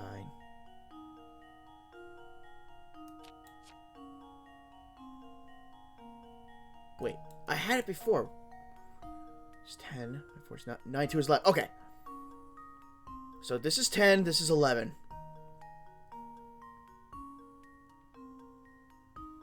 Thank you, Jet. 2 cards in the right column must add up to 5. 3 and 2 make 5. The 5 card must be to the immediate left of the 4 card. Got it. The 1 card must be placed in the left column. Got it. Done. Let's see if this works. That was almost too easy. Good job. This is one of those puzzles where the answer becomes clear as long as you remember to follow the hints you've been given. Oh, I got a new hamster toy. Jars and Cans 1.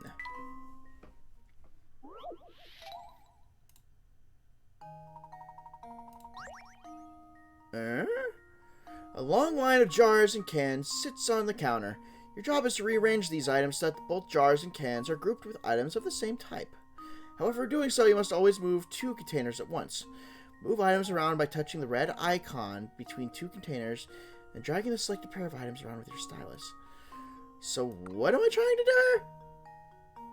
do? Oh, I'm trying to get them next to each other. Are grouped with items of the same type. Okay.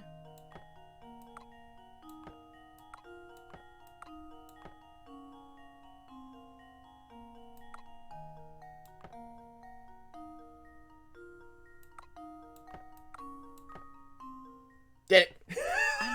To test my theory. And there we have it. Well done. You can solve this puzzle in as few as 4 moves. How many moves did it take you? None of your business, game. Ask me freaking questions. Oh, the how many turns puzzle. Alright, this one I looked up because there was no way I was going to get it. It turns out that I don't remember. Uh-oh.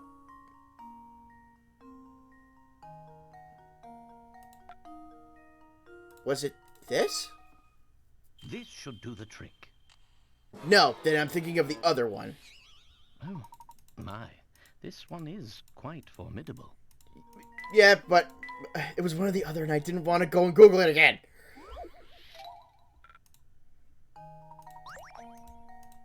There we go. And now to test my theory. Now, the reasoning is weird. Gentleman leaves no puzzle unsolved. This is one of those even odd deals. Sharp thinking. The 2 men who made 105 and 113 turns must have been goofing off.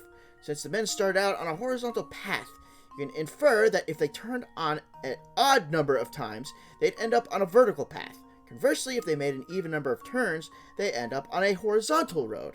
Any Bobby who did his job properly would have turned an even number of times to get back to the station, which is at the end of the horizontal road. All gobbledygook to me. And we got another diary. Key. A stack of... Oh no, the stack of dice, and I don't have dice with me! Fudge! Nope. Nope, nope, nope, nope, nope, nope, nope, nope, nope, nope.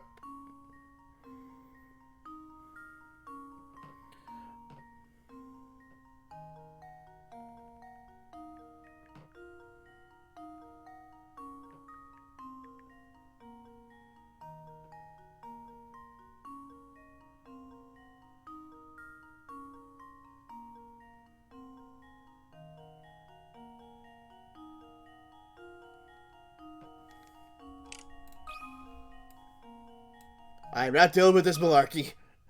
I like to proceed with the game, not get stuck on it forever. Ha! Wonderful. Alright, since you know that the sum of each set of opposing faces is 7, you can easily narrow down the possibilities. With a little smart thinking, as detailed above, you'll soon arrive at the answer 6. Not for me, I don't do well with those 3D puzzles. Got a new hamster toy. And tricky digits. Alright, what do we have? 2 cards sit on a table. Each has a different single-digit number written on it. When set side by side, they form a 2-digit number. Then by flipping their order, you can make another 2-digit number. Adding the total from these 2-digit numbers gives you one of the following totals shown below. Which one is it? Okay. When set side by side, they make a 2-digit number. Then by flipping their order, you can make another 2-digit number. Adding the total from these 2-digit numbers gives you one of the totals shown. So, math time?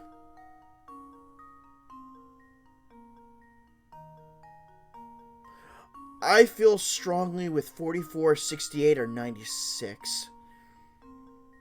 Let's try 2, 4, and 4, 2. That makes 66. And then flipped around would be 42 and 24, which would still be 66. Make another 2-digit number. 66 and 66 make...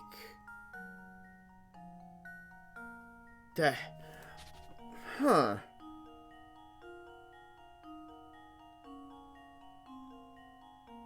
Oh, different single-digit number. No duplicate number.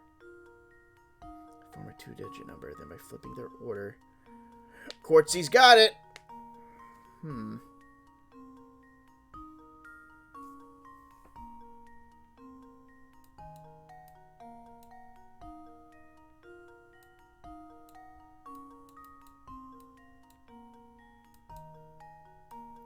40, then 61 and 42. 103. That's too high. And Snake's got it too. Jeez. Wait, maybe I'm doing it the wrong way. Yeah. Let me cut the answers we have in half. Half of that would be 22, which would mean it would be 11 and 11.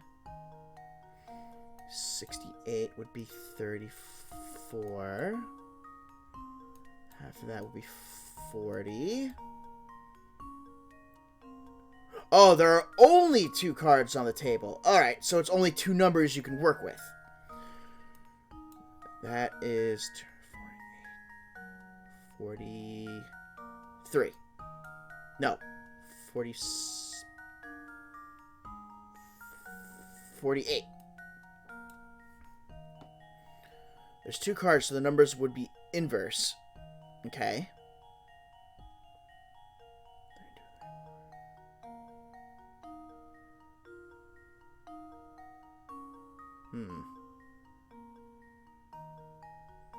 So it would be like 1 and 1 and 2 and 2?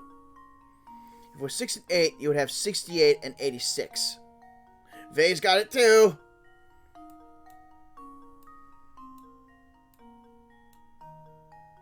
And then that's going to give me 66, so that's not it.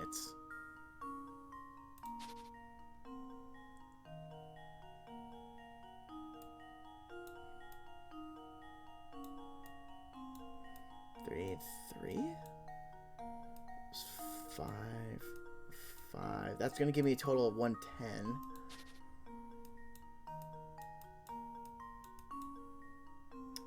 Uh, 77. Nope, too high. Hey, you were so close just then. Really? No!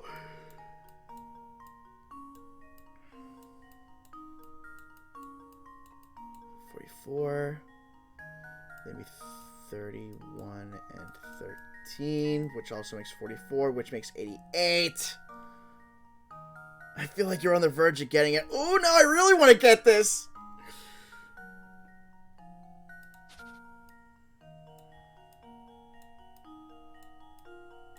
Which we already did, which was 55.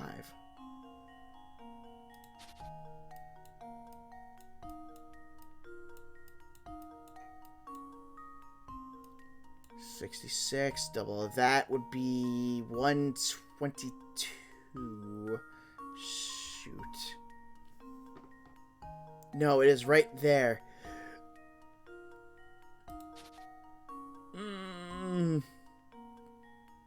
Wait. It's right there, you say. What are you noticing with the answers you've been getting? There's a theme. 68, 80, 96. How many times are you doing addition? Twice, because the two sums are supposed to equal up to one of these 6. Also, thank you for the bit, Snake. Thank you. There's a pattern here. What am I not seeing?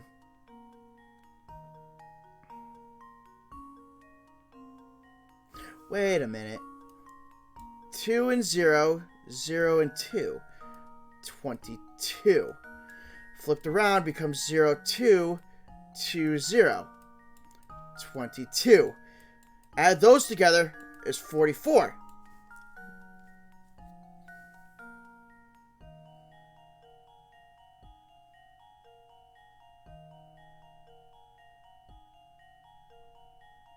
When set by side, they form a 2-digit number. Then by flipping their order, you can make another 2-digit number.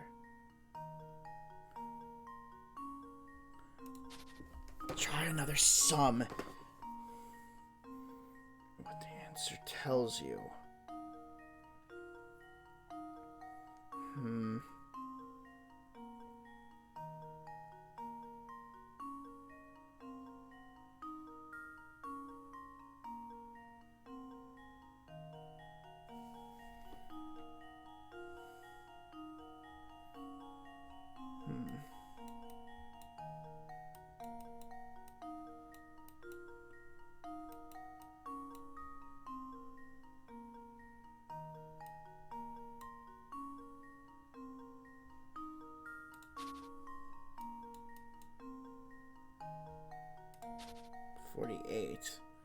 Then half of 48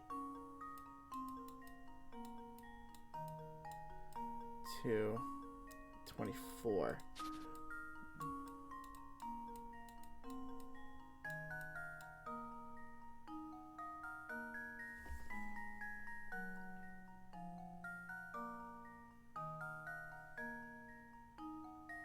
Top plus bottom equals one of those 4.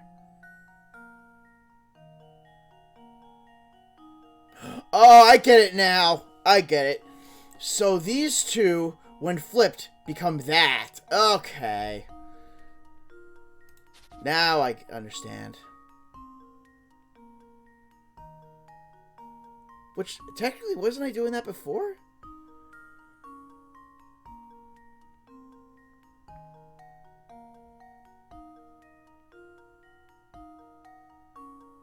See the pattern?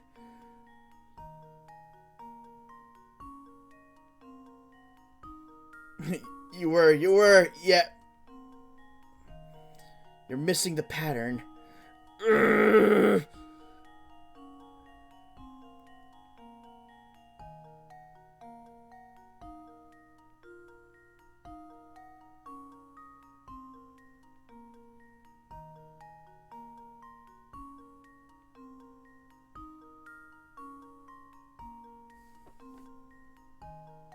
You took it a step too far by having the addition happen more than once. Want us to tell you, no, not yet. You actually computed the correct answer once.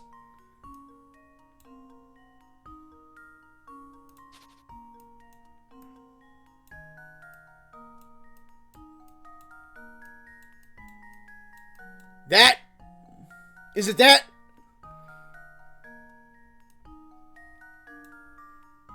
Because it flips to turn to 31, and then you add them together to 44, and 44 is selection. Please tell me this is the answer. Yay! Yay! Thank you. And now to test my theory. Find out for yourself. I did. We have it. I did. Woo.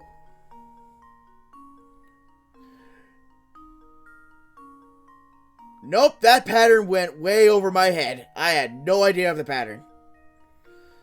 As you can see, the sum of two-digit numbers with inverted digits is always a multiple of 11. Of the 6 options presented, the only multiple of 11 is 44. Yep, I did not see the pattern at all.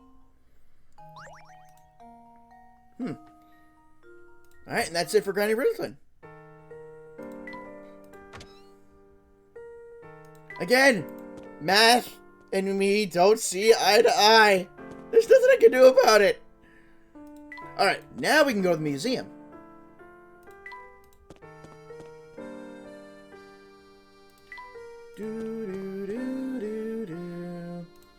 And not before we solve this guy's puzzle. The name's Gregorio, and I love chess like mice love fancy cheese. If you can solve this little chess puzzle I've set up, I'll tell you what I know about 4 cents. That sounds fair. Show me what you've got. Which is another chess puzzle. The King's, the Knight's Tour, too. If it was the King's Tour, we'd be here forever. Bigger board. Fill the whole board with the chess movement of the knight. Alright. So, try there. There. I'm gonna try a pattern. Nope! Oh, no, wait, because I screwed up somewhere.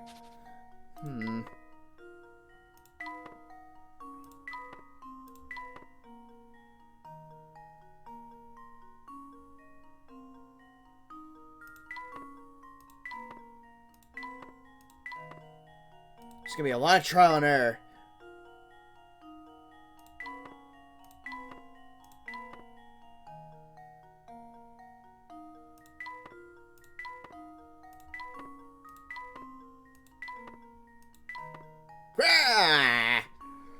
I had some fancy cheese when you were doing that ball puzzle.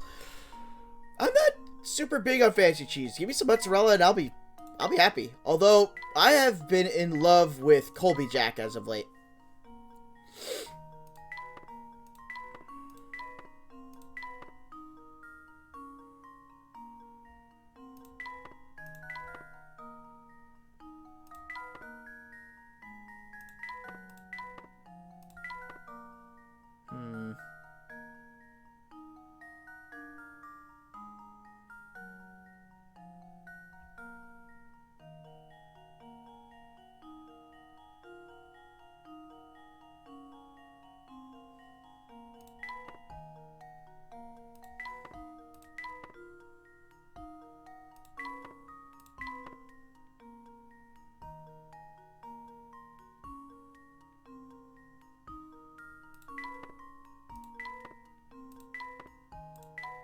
No!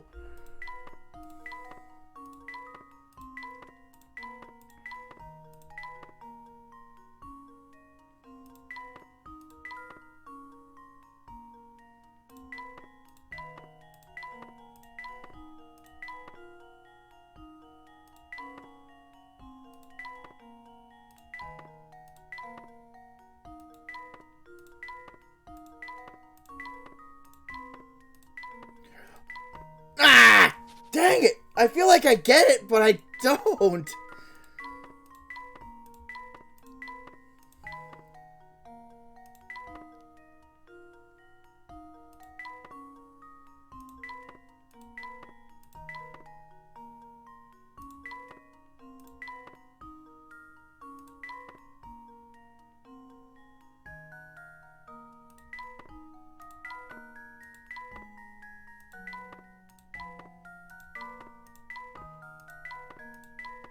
And stuck in a wall. Dang it!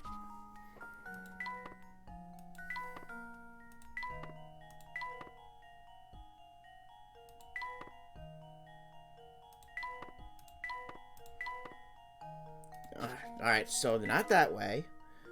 It was fancy mozzarella. Is it the kind of mozzarella that's like wet? Because I love that kind of one. The wet mutts.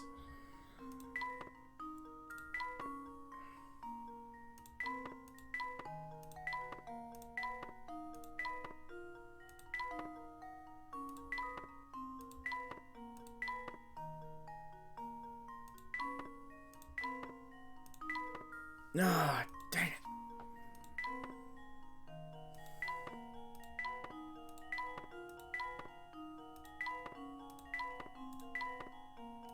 Nope, not that way.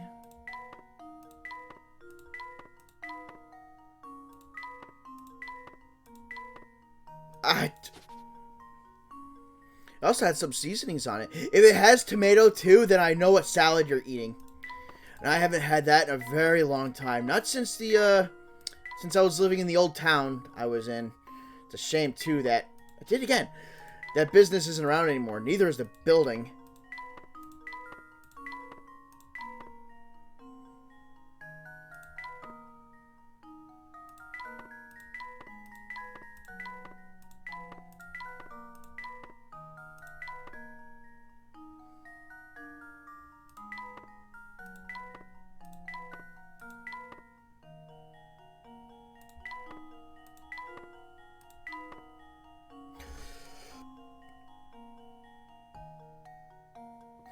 I think I got it!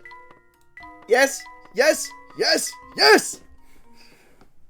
And now Oh, it's just small balls of mozzarella. Hey! Ball mozzarella, string mozzarella, square mozzarella. It's all good.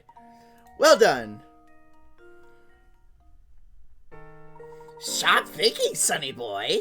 Real sharp. Now, what was I going to say? Oh, yes, the Herzens. Way back when, Herzen Castle used to be quite the hot spot.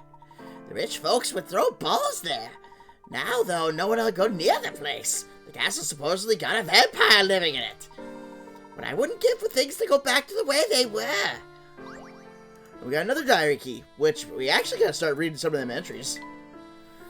Diary, here's. Oh, we got 3 to read. We found a new ore down in the ground that Father thinks we can refine into a precious metal. Personally, I doubt we'll be able to turn something as dull and dead as that rock into something of worth. Not that it stopped, Father. The digging has advanced to the point where it's formed a massive crater under the castle. I have visions of the whole castle tumbling down into that abyss. Today's the day to celebrate! At long last, the girl I love has agreed to give me her hand in marriage. I must begin preparing for her arrival at once. I'd gladly change out the castle's decor if it would make her feel more at ease here. I'm also commissioning a special dress to be made for her. She's going to look stunning in it. I just know it. All around town, people are falling ill to a disease that has no name. Some of the common folk have been saying that our town has fallen under a curse. It's the only son remaining to watch over Folsense. I can't even think of leaving. The thought would be more disturbing were it not for her. As long as she's by my side, I have the strength to stay and protect this town. And that's all we got for now. Alright, into the museum. Indiana Jones, eat your heart out. Welcome, friends. I'm Grinkle, and I'm the curator of the Herzen Museum. We have an extensive collection of artifacts pertaining to the history of this town and the Herzen family. Sammy told me all about you two. I hope you find our resources helpful to your search. Please feel free to peruse the collection to your heart's content. The Professor and Luke decide to explore the Herzen Museum. Alright, what do we have here? Professor, take a look at this case of knickknacks. These appear to be common household items owned by the Herzen family. Some of them look positively ancient. Quite, the Herzen family clearly has a long and rich family history.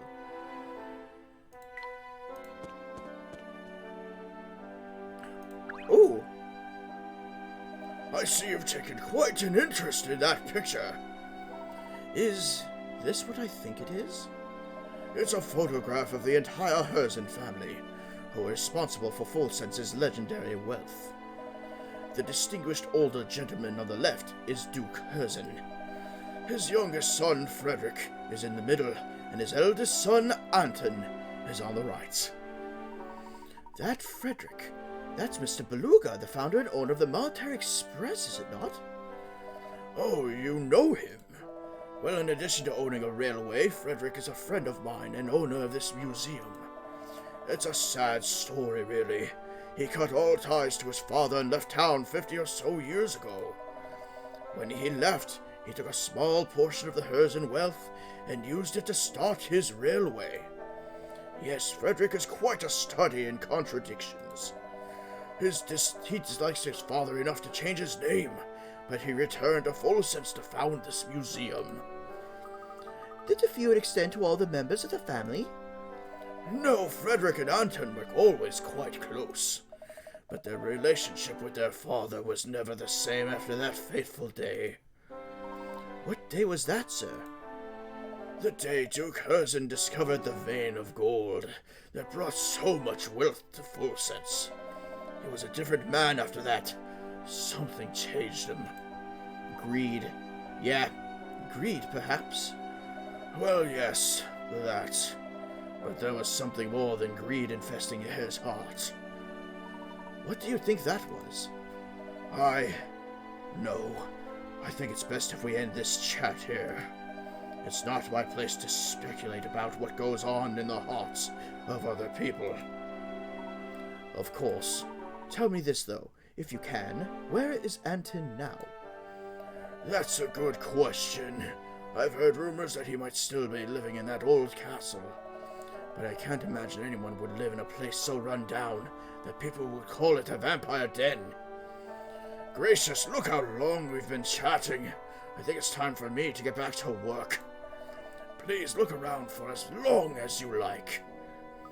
I guess even rich people have problems, huh? Ooh, what else do we have here?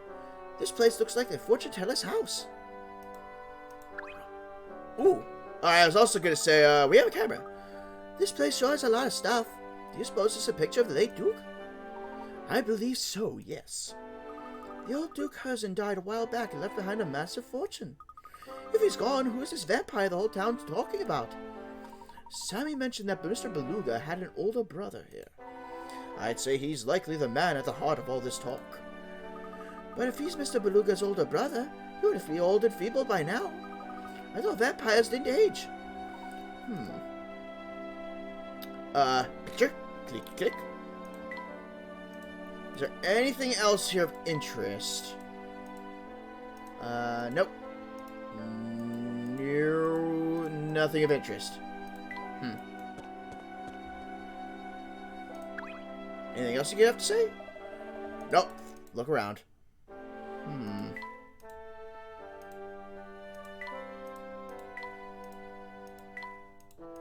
I missing something? Nothing is kind of giving me a cue of what else to do. Study the museum's exhibits.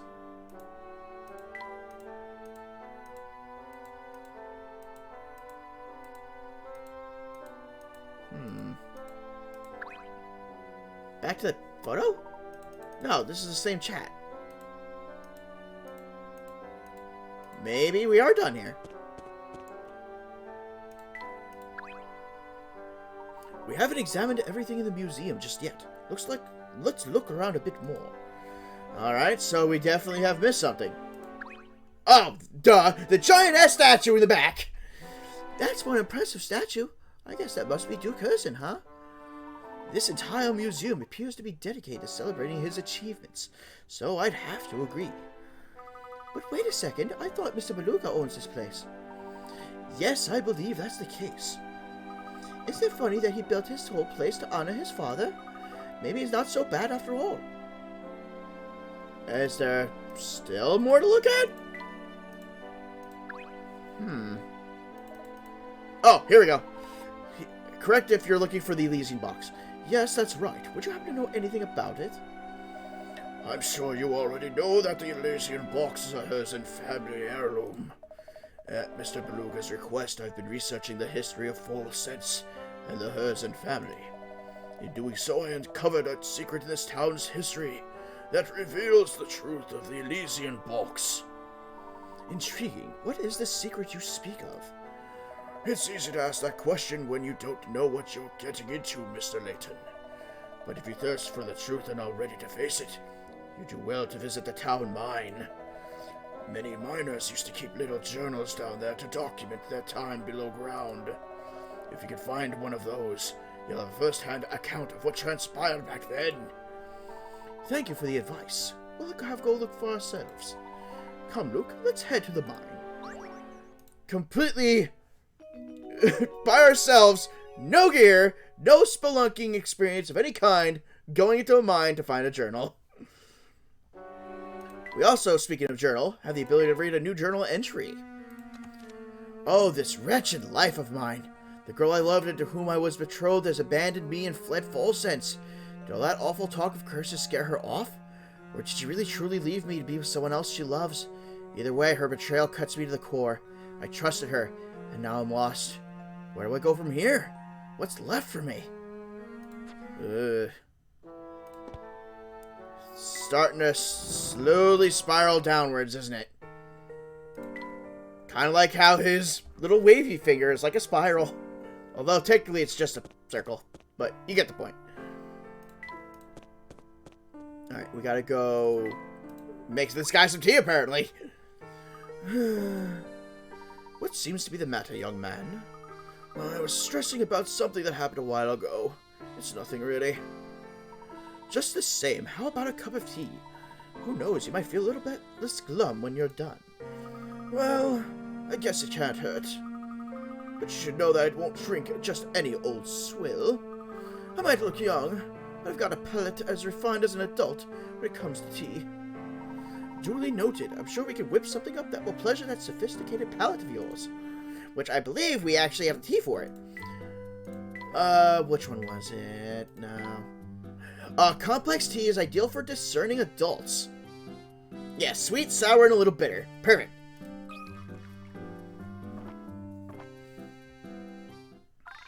Now that's good tea. A smile spreads across Duke's face. He seems restored and cheerful, and still seems like a snob. I've got to give it to you. You know how to brew 'em, mister. As thanks, let me drop a little tip on you. Stay away from talking about paranormal stuff in town. Ever since that rumor started about Volsense being cursed, everyone's been freaked out. Alright. Duly noted. Nobody wants tea? Okay. No one wants tea here? Fine. We're going to the mine. Hello! You are very out of place in this town. You two must have nerves of steel to come all the way out here. But that doesn't mean I won't test what you're made of. Try this puzzle on for size. Different suits. Below are 16 cards. There are 4 cards for each suit. Diamonds, clubs, spades, and hearts. The cards are arranged in a 4x4 grid. Oh, Jet, thank you for the stretch. Ooh, everybody, stretch too if you need to stretch. Not just me.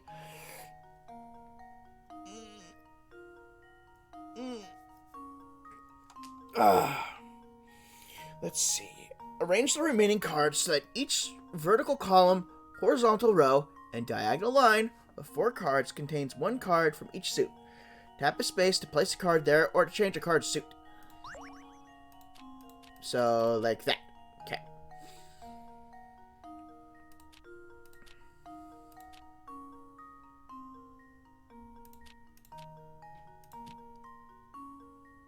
And it says that, it doesn't say that the same ones can't touch diagonally, so I think we're good with that.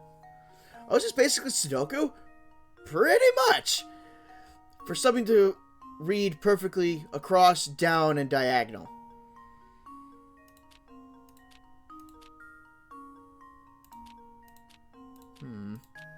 This is probably going to take a little bit of fiddling on my end.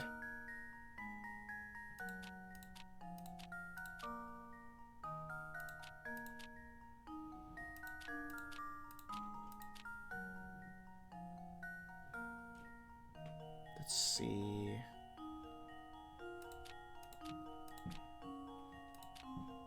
Okay, that looks good. Okay. Don't tell me I already got it. No way. Did it solve this already? Okay. Okay. That's good. That's good. That's good. Good. Good. Good. Done. This should do the trick. Easy. Incredibly easy. Wonderful. Nicely done. Did that one give your brain a workout? It's a great puzzle to set up with real cards and share with a friend. Unless, of course, you live in a hole and you have no friends, then by all means, just play this game forever. Now that's what I'm talking about. Primo puzzle solving right there. Listen, Herzen Castle's on the other side of this forest. No one will come within a mile of it, but I hear the Duke's fortune is just sitting there in piles. If you're thinking about heading in, keep your guard up against the vampire, whatever's in there. Or the luck organ, I guess. That's true, too. I could have just been stupid lucky. Okay, we're going left. This must be the mine we heard about, Professor. Yes, and it appears to be sealed off. Just imagine, Luke. They used to dig for gold here. From what we've heard about the gold changing the town, there must have been a ton of it down there. But if it did so much for the town's development, why would they seal off the place?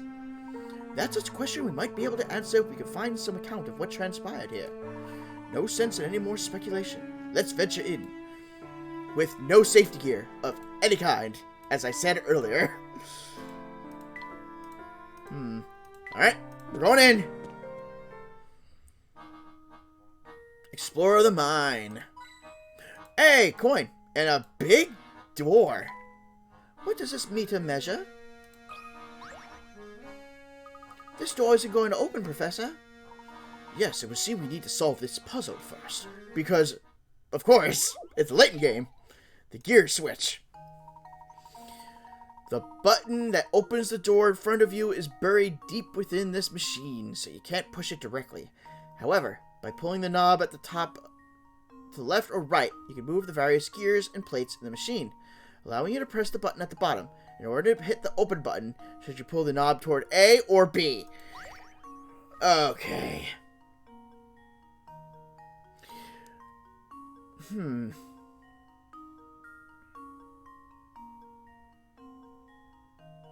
Alright, it wants to hit open. This one.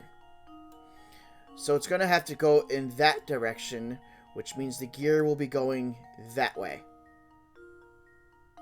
Which means this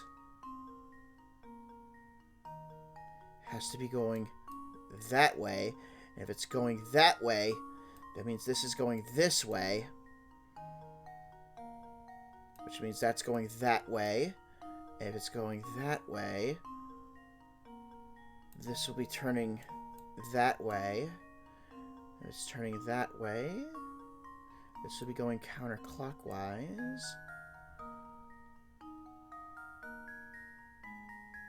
This will be going clockwise. And that would mean this would be going that way. I think I got it. So that means we have to hit B.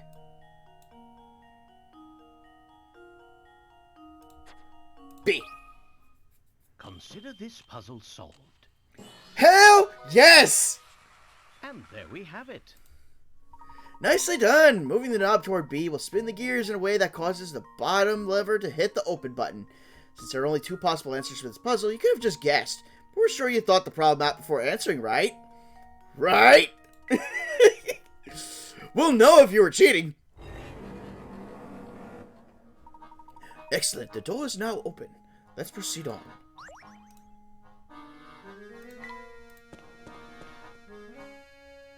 Okay. What? No, back. What's this? Look, there's something on the wall here. That is most certainly a puzzle. Let's take a closer look, shall we? Damn, your brain muscles are elite. Yeah, that seemed like a tough one to reason through. I kind of have a little bit of an edge when it comes to gears, because a little bit of history regarding myself. I used to be heavy in cars, and one of the classes I took for school, you had to work on transmissions, and that required a lot of gear mesh. So you had to know which way some things were going, and which ways other things were going. All the doors in the maze below only open in one direction. Each door can be opened by pushing from the direction shown below. When approached from the opposite direction, no amount of pulling or pushing will open it. If you try to go through the whole maze from the start and pass through every room, you'd never make it to the exit. However, this feat would be possible if one of the doors could open in the opposite direction. Can you find and circle this door? Open the opposite direction? Alright. You'd walk through here. Right?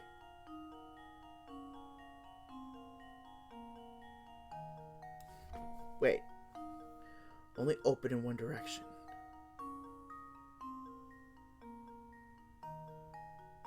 Each door can be opened by pushing from the direction shown below.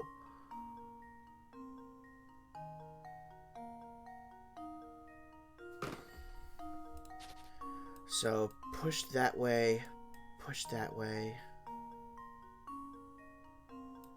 push that way, that way, that way, that way, that way, that way, that way, that way, that way, that way.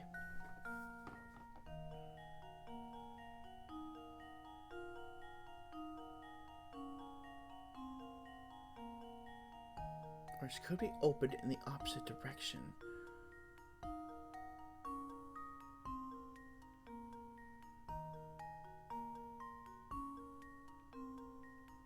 It would be this one, wouldn't it? Because that way you'd be able to... Wait. No, not this one, sorry.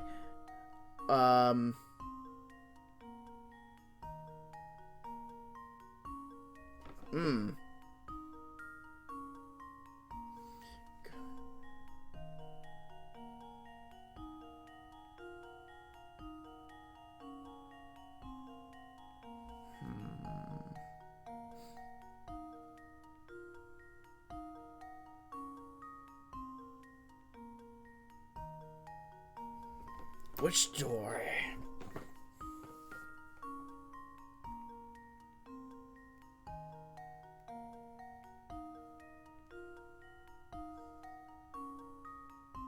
It can't be this one, because you'd be stuck here.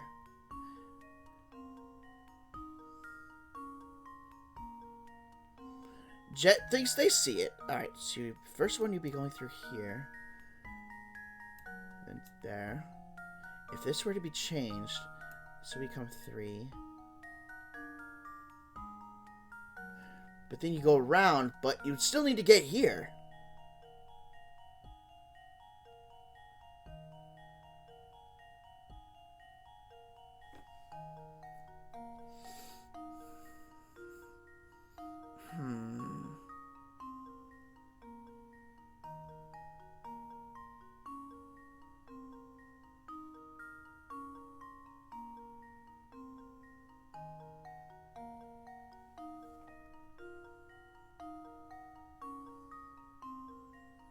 Because remember, you can't just go right to out. You have to go through all the rooms, then get out. Which means no matter what, you need to go through here in order to pass through here, because from this, that won't work.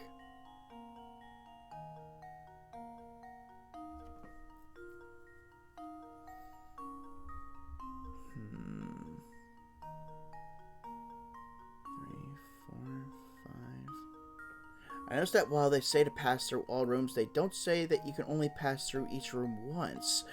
That is true. You could always make a return. It just says you're able to go through all the rooms. And if that's true...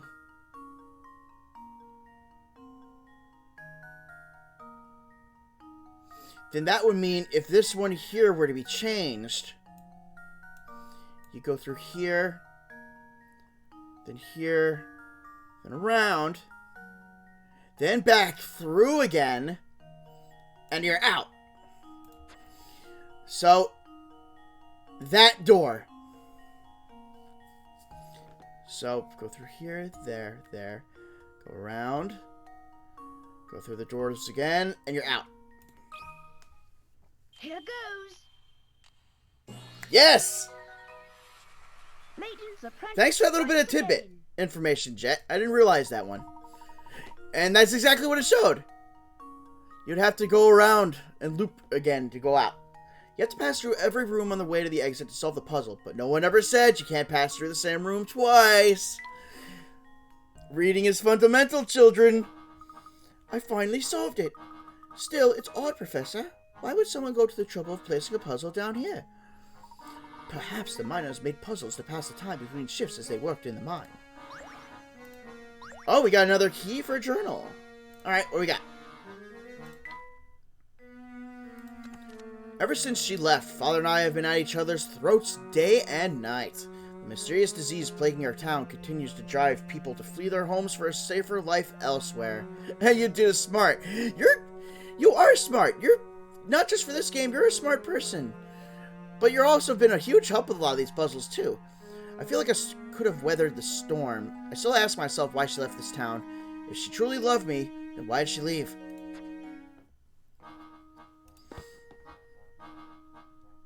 She got something better on Tinder, my buddy. That's what happened.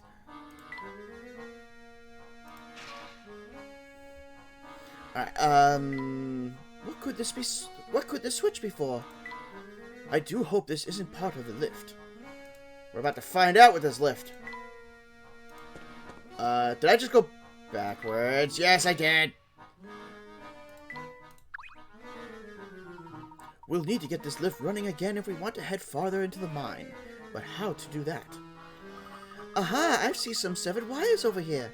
I bet they're the reason the lift isn't moving. Let's see. Yes, go ahead and reconnect them, Luke. That should fix our problem. Puzzle? Yeah. Smart. Very smart, Layton. Let a small child work on electrical equipment. Great. It's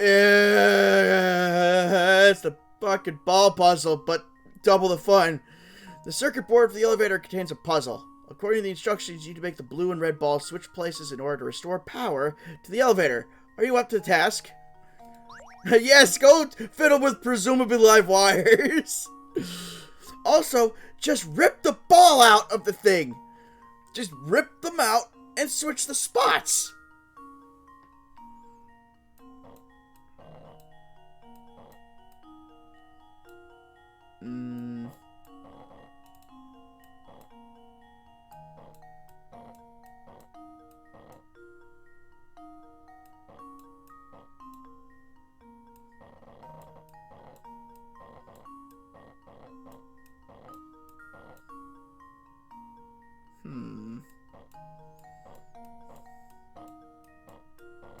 Okay. I mean, I got the red ball out, which is good. But now comes the problem of the blue ball.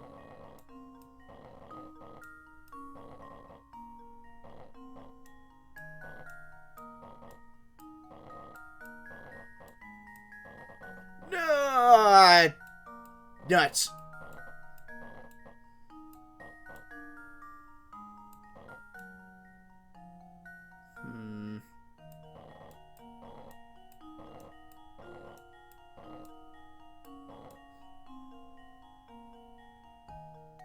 Oh, I can get the red ball in, hopefully.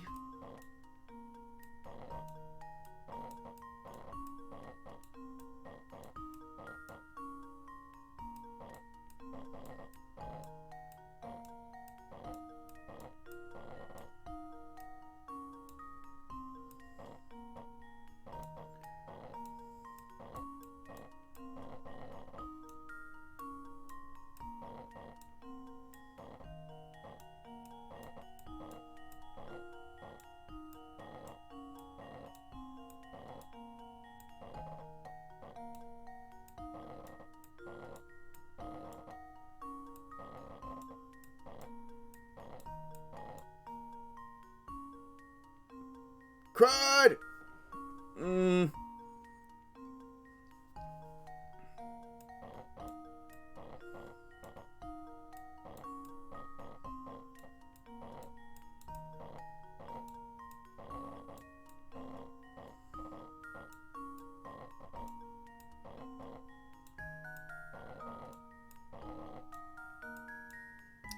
Darn it, now I'm just jammed up here.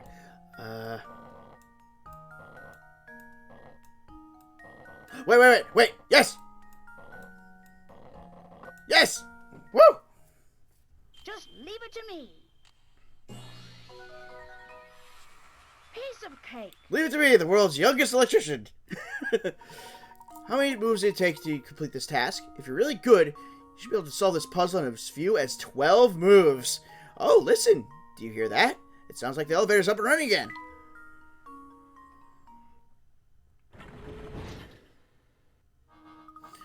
Oh, the lift is making some noise. I think it's fixed. Excellent. I suppose our next move should be to head down then.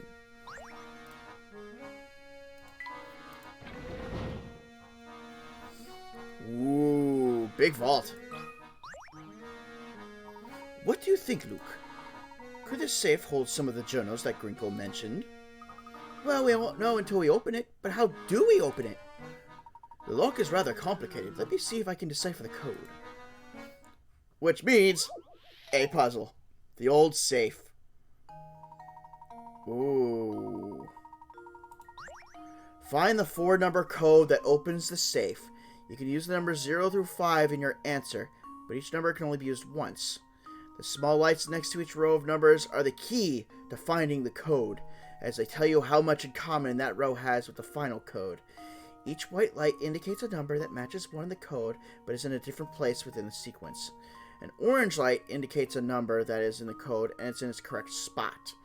Tap the numbers at the bottom to enter the code. Oh, boy.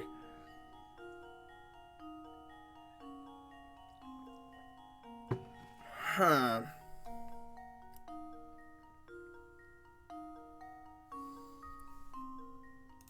Alright, this definitely needs the memo. Alright, so no matter what, there's no white lights for this particular row, so they're all in the wrong spot.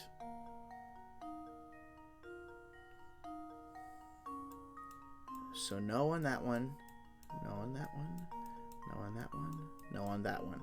Which means the one here is incorrect.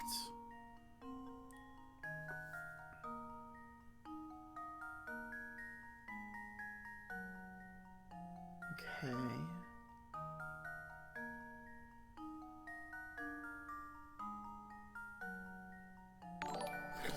Whoa, Catherson, thank you for the gift sub. Let me give you a quick shout out.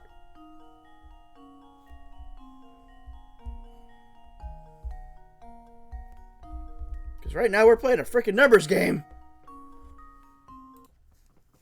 My nose in a second. So I guess I'll do it now, because every time I have hot sauce, I have to blow my nose.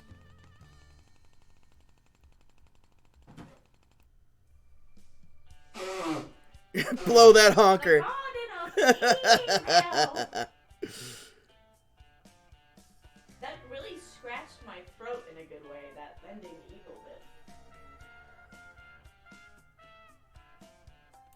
bit. Yes, white means it's in a different place, but since there's no white...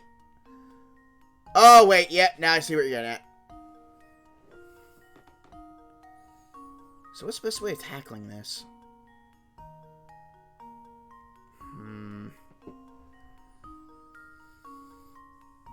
It's in its correct spot. Okay. I mean, 1 and 1 are correct.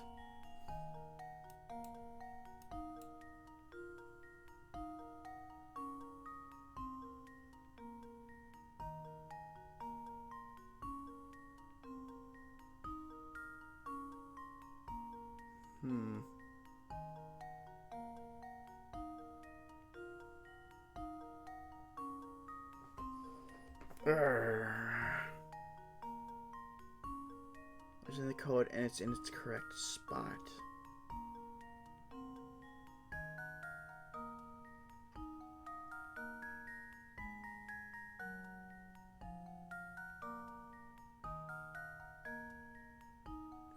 So then what would be the other number?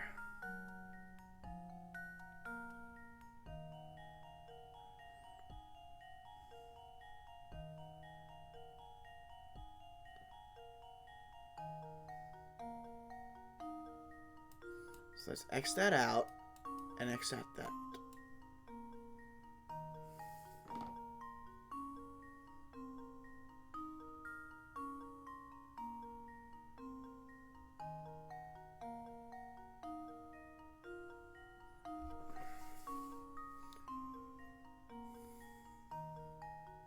But then this means that there's another number in its correct spot, but nothing else matches.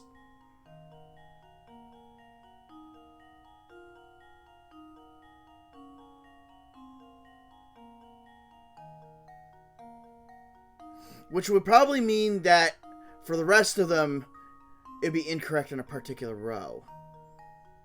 Alright, so let's leave this for now. Work on the top one.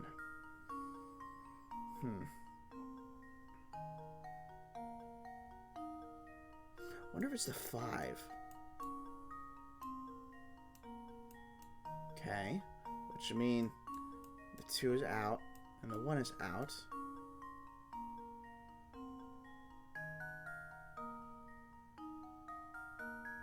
Which means, since this is...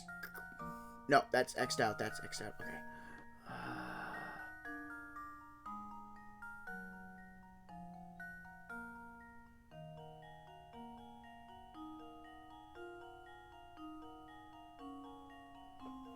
Snake's got it. Still trying to do the... It's not math, it's just the number play.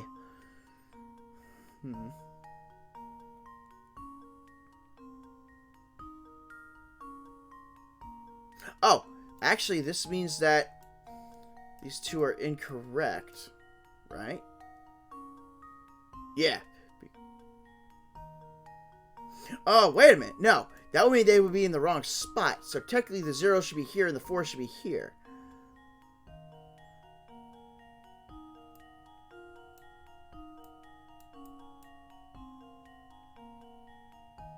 Which means the 0 is correct here and that's incorrect there. That's incorrect there. Which means this is incorrect here. And it would be 4 here and here. I think this is accurate.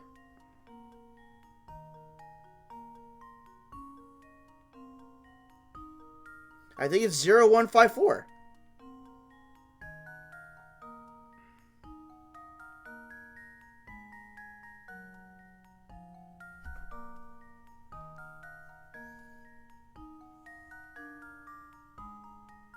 Yeah, because if you move this one here, it's still going to be the 1. And that's a 5 here, so the 5 would be here. It would still work. Alright, so what was it now? 0154. 0, 1, 5, 4.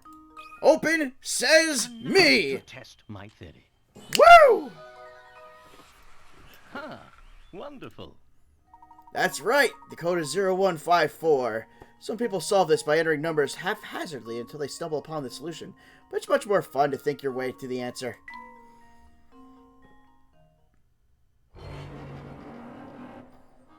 Show me them fat loots! That did the trick. Have a look at this, Professor. Ah, this looks like a worker's journal. This is just the thing we've been looking for, Luke. Perhaps it could shed some light on what transpired here. Let's see what it says. We dug up some funny mineral that I've never seen before here in the Duke's Gold deposit. He's sure the ore can be refined into some other kind of precious metal. Personally, I feel like there's something sinister about the stuff. Not that the Duke cares one bit. No, he'll have his way, and we'll keep digging. I'd bet my life on that. Some other kind of precious metal? But I thought that was a gold mine. Ever since we unearthed that awful ore, folks have been dropping like flies for some unknown illness. So many people in town are sick that half our workforce here has stopped coming in. What in the world is going on here? Gosh, that's just terrible. So many people must have been sick. Full Sense's run as a gleaming beacon of prosperity is at an end. This town is cursed and ruined. I suspect we're just days away from shutting down this awful mine for good. I leave this diary behind so that anyone who tries to reopen the mine thinks twice. How odd. The date on this last entry is from just about 50 years ago. But that can't be right. The mine was up and running until recently. Yes, or so we've been told. But this has me thinking. Both this diary and Grinko suggest a connection between the Elysian box and the events in the mine. From what I can tell, all this traces back to a single man, the Duke himself. Even if he himself is long gone, his castle may yet contain the answers to all of our questions. So, does that mean we have to go visit the spooky castle for ourselves? Ha ha ha! Do you mean to tell me you're scared of the place? Of course not. A million vampires wouldn't scare me. If there truly is a vampire living in that castle, I'd very much like to make his acquaintance. Don't say things like that, Professor. If we met one, I'm sure he'd eat us on the spot. The Professor and Luke decide to venture out to Herzen Castle. Unfortunately, Herzen Castle is probably going to be for another stream. I believe we've retrieved the records we came for. Let's take our leave now. Mercury. What, they dug up Mercury? But what's this? The lift is out of service again. I say, this won't do. Oh, but look here, there's a set of buttons built into the ball. Surely one of these buttons will send the lift back up, but they're disconnected. Please don't tell me this is another stupid ball puzzle. Restarting your lift. Oh god, it's even worse! The wires connecting the elevator to the button controlling it have somehow been severed. However, if you can connect the negative and positive wires on the top of the wires carrying the same charge below, you can fix the elevator. To do this, you need to draw lines between sets of X-shaped terminals. Draw 2 lines to connect each positive and negative terminal to its counterpart and get the elevator running again. I just know it can make you sick. Certain Mercury. There is safe versions of Mercury that people kind of pour onto their hand, but yes, Mercury can kill you. Alright, memo. The negative is there. Negative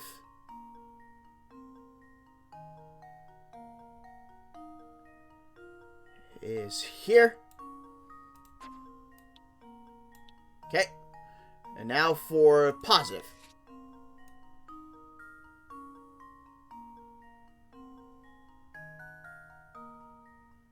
Positive is there.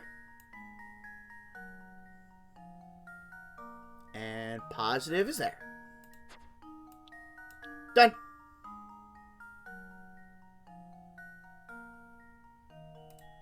Done. This should do the trick. A true gentleman leaves no puzzle unsolved. We're back in business. The elevator's working again. The buttons appear to be working. We should be able to leave the mine now. But what's this? Someone's locked the front door!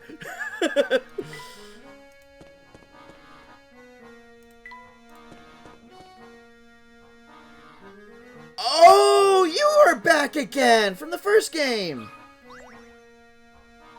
Hola, friend son. I'm glad to see you. I was sure I'd never see another soul ever again. Hey, I know you. I was traveling El Mundo, and last thing I remember, I was in Tercito to Egypt. Tell me, Peter, how long ago were these fine pyramids built? Sorry, sir, you're not in Egypt. Do you remember how you got here? I haven't the foggiest, senor. Un minuto, I'm heading for Africa. The next minuto, I'm down here. With no one around, I started poking at this thing to pass the time, and I think I broke it. Aya! Help me fix it, s'il vous plaît.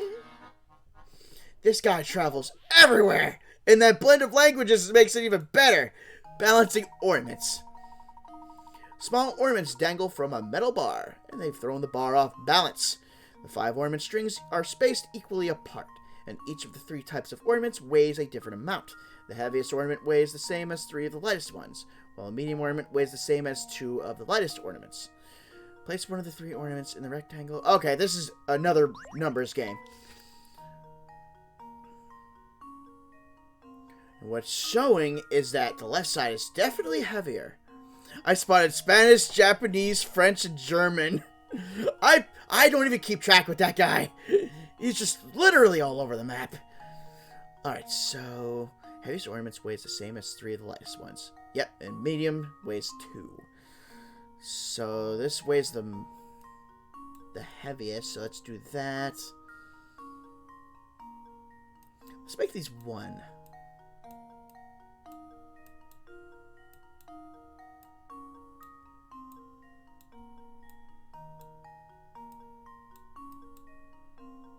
And now for some math. Let's see, 3, 6, 9, 10, 11. 6, 7, 3. Then 2, 3, 1, 3. 6, 7, 8, 9. Alright. 11, 7, 3, 9. This one probably needs to stay light.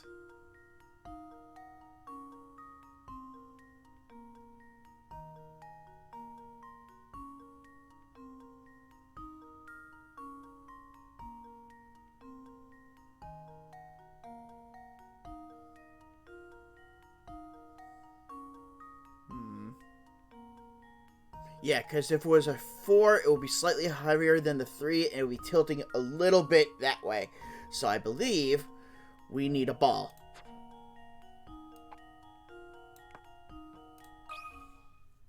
This should do the trick. Okay, we do not need a ball. Well, I suppose you can't win them all.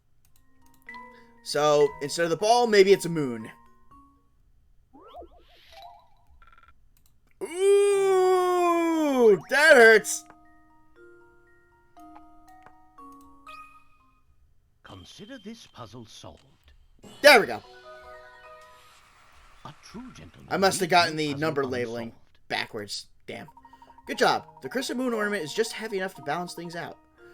A single star ornament weighs the same as one sun and one moon together. The strand of the ornaments that is supposed to counterbalance the one with the question mark doesn't have any star ornaments.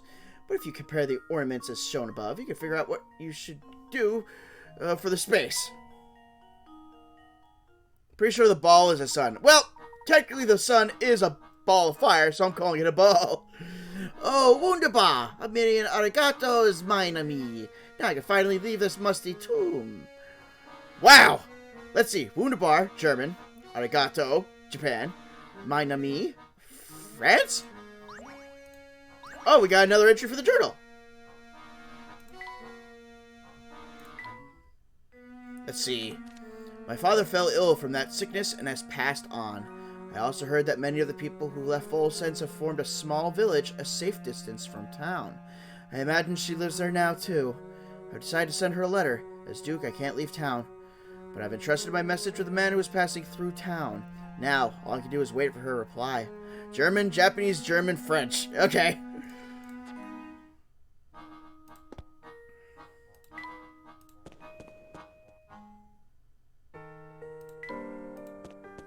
Alright, we are not going to Herzen Castle yet. Oh, Mr. Layton. Hello, mister. What brings you to these parts? Well, to be blunt, sir, I've been doing a bit of, spying on you for some time now. You've led quite the investigation, and it won't be long before it all snaps into focus for you. It is for that reason I feel I can no longer hide the truth of this place from you. What are you getting at, sir? You see my studio, all those pictures of the town there, those are pictures I took. The ones in the station are my work as well. Those photographs have held my interest for some time now. As they should, Mr. Layton. Do you remember our last meeting in my shop? You pointed out a certain strange phenomenon occurring in photos taken within Volsense. Yes, just one curiosity among the many we've seen in this town. It feels as though the whole of Volsense conspires to keep a secret hidden from us. Your feeling is right, sir. You see, Volsense is a cursed town. Cursed? To call it such may seem base, but I assure you the town's past is the very definition of the word. Perhaps the curse is a punishment we are meant to endure for the great mistakes of our past. But all nightmares eventually end, and I feel it won't be long now before we awaken. Huh? I encourage you to head to that castle in the distance and to meet with Duke Anton. Is this Anton the eldest son of the previous Duke? He is. Duke Anton has presided over Herzen Castle since his father's passing some time ago. I served the Herzen family until that day 50 years ago, when I left it all behind and fled. I don't think Anton will ever forgive me. You see, he's a man who abhors betrayal above all else. what transpired 50 years ago. The answers to all your questions can be found at the castle. I urge you to head there. Perhaps a voice of reason like yours might persuade Duke Anton to listen. If you believe it will settle the matter, we'll visit the castle. Yes, see with your own eyes what's become of this town. Perhaps then we'll finally reach the end of this dark tunnel we've been traveling through. I believe our destination has chosen us this time. You know where we must go next, don't you? The people we've talked to are scared to death of the vampire they say is living up in the castle. And that chat with the photographer only raises more questions. What happened 50 years ago? And what the heck is going on in that castle? Almost overnight, the Herzen family became incredibly wealthy when they discovered that gold claim. If we can understand the story behind that, our questions about the Elysian box will be answered. But how are we going to get into the castle, Professor? I don't think it's the kind of place we can just waltz into. I thought it by now you'd know exactly how to get in there, Luke. What do you mean? The carriage tracks we saw on the road to the castle were still very fresh. It would seem that the carriage is bringing something to the castle every day. We need only follow the carriage to find our way to the castle. Oh, of course. That carriage is our ticket in.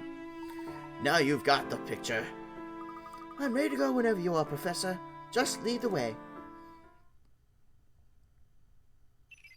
Ah, the gold emblem solved. The symbol is actually a crest belonging to the family who once ruled Folsense, the Herzens. It's clear that the Herzen family and the Elysian box are deeply connected to each other. Alright. But the castle will be probably for another time. I'm going to head back to the inn and probably gonna call it there.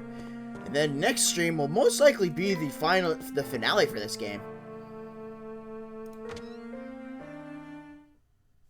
I wonder if the box is what lined with the mysterious metal.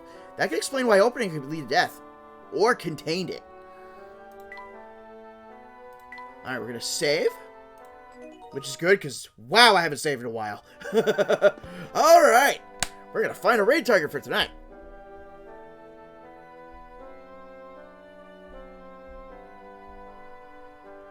Let's see.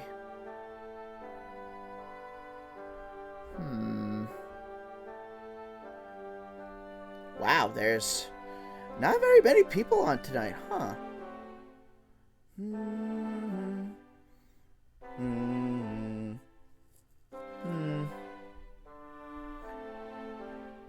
Alright, I think I'll just send you on over to one of my flight members.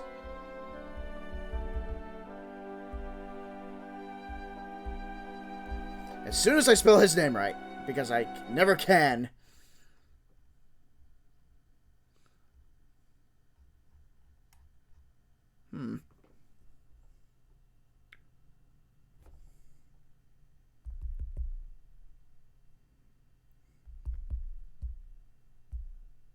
Ascendant Hillian. There we go. Alright, so until next time, everyone, have a great day, great night. Look forward to the next Layton stream, and I'll see you all next time. Bye.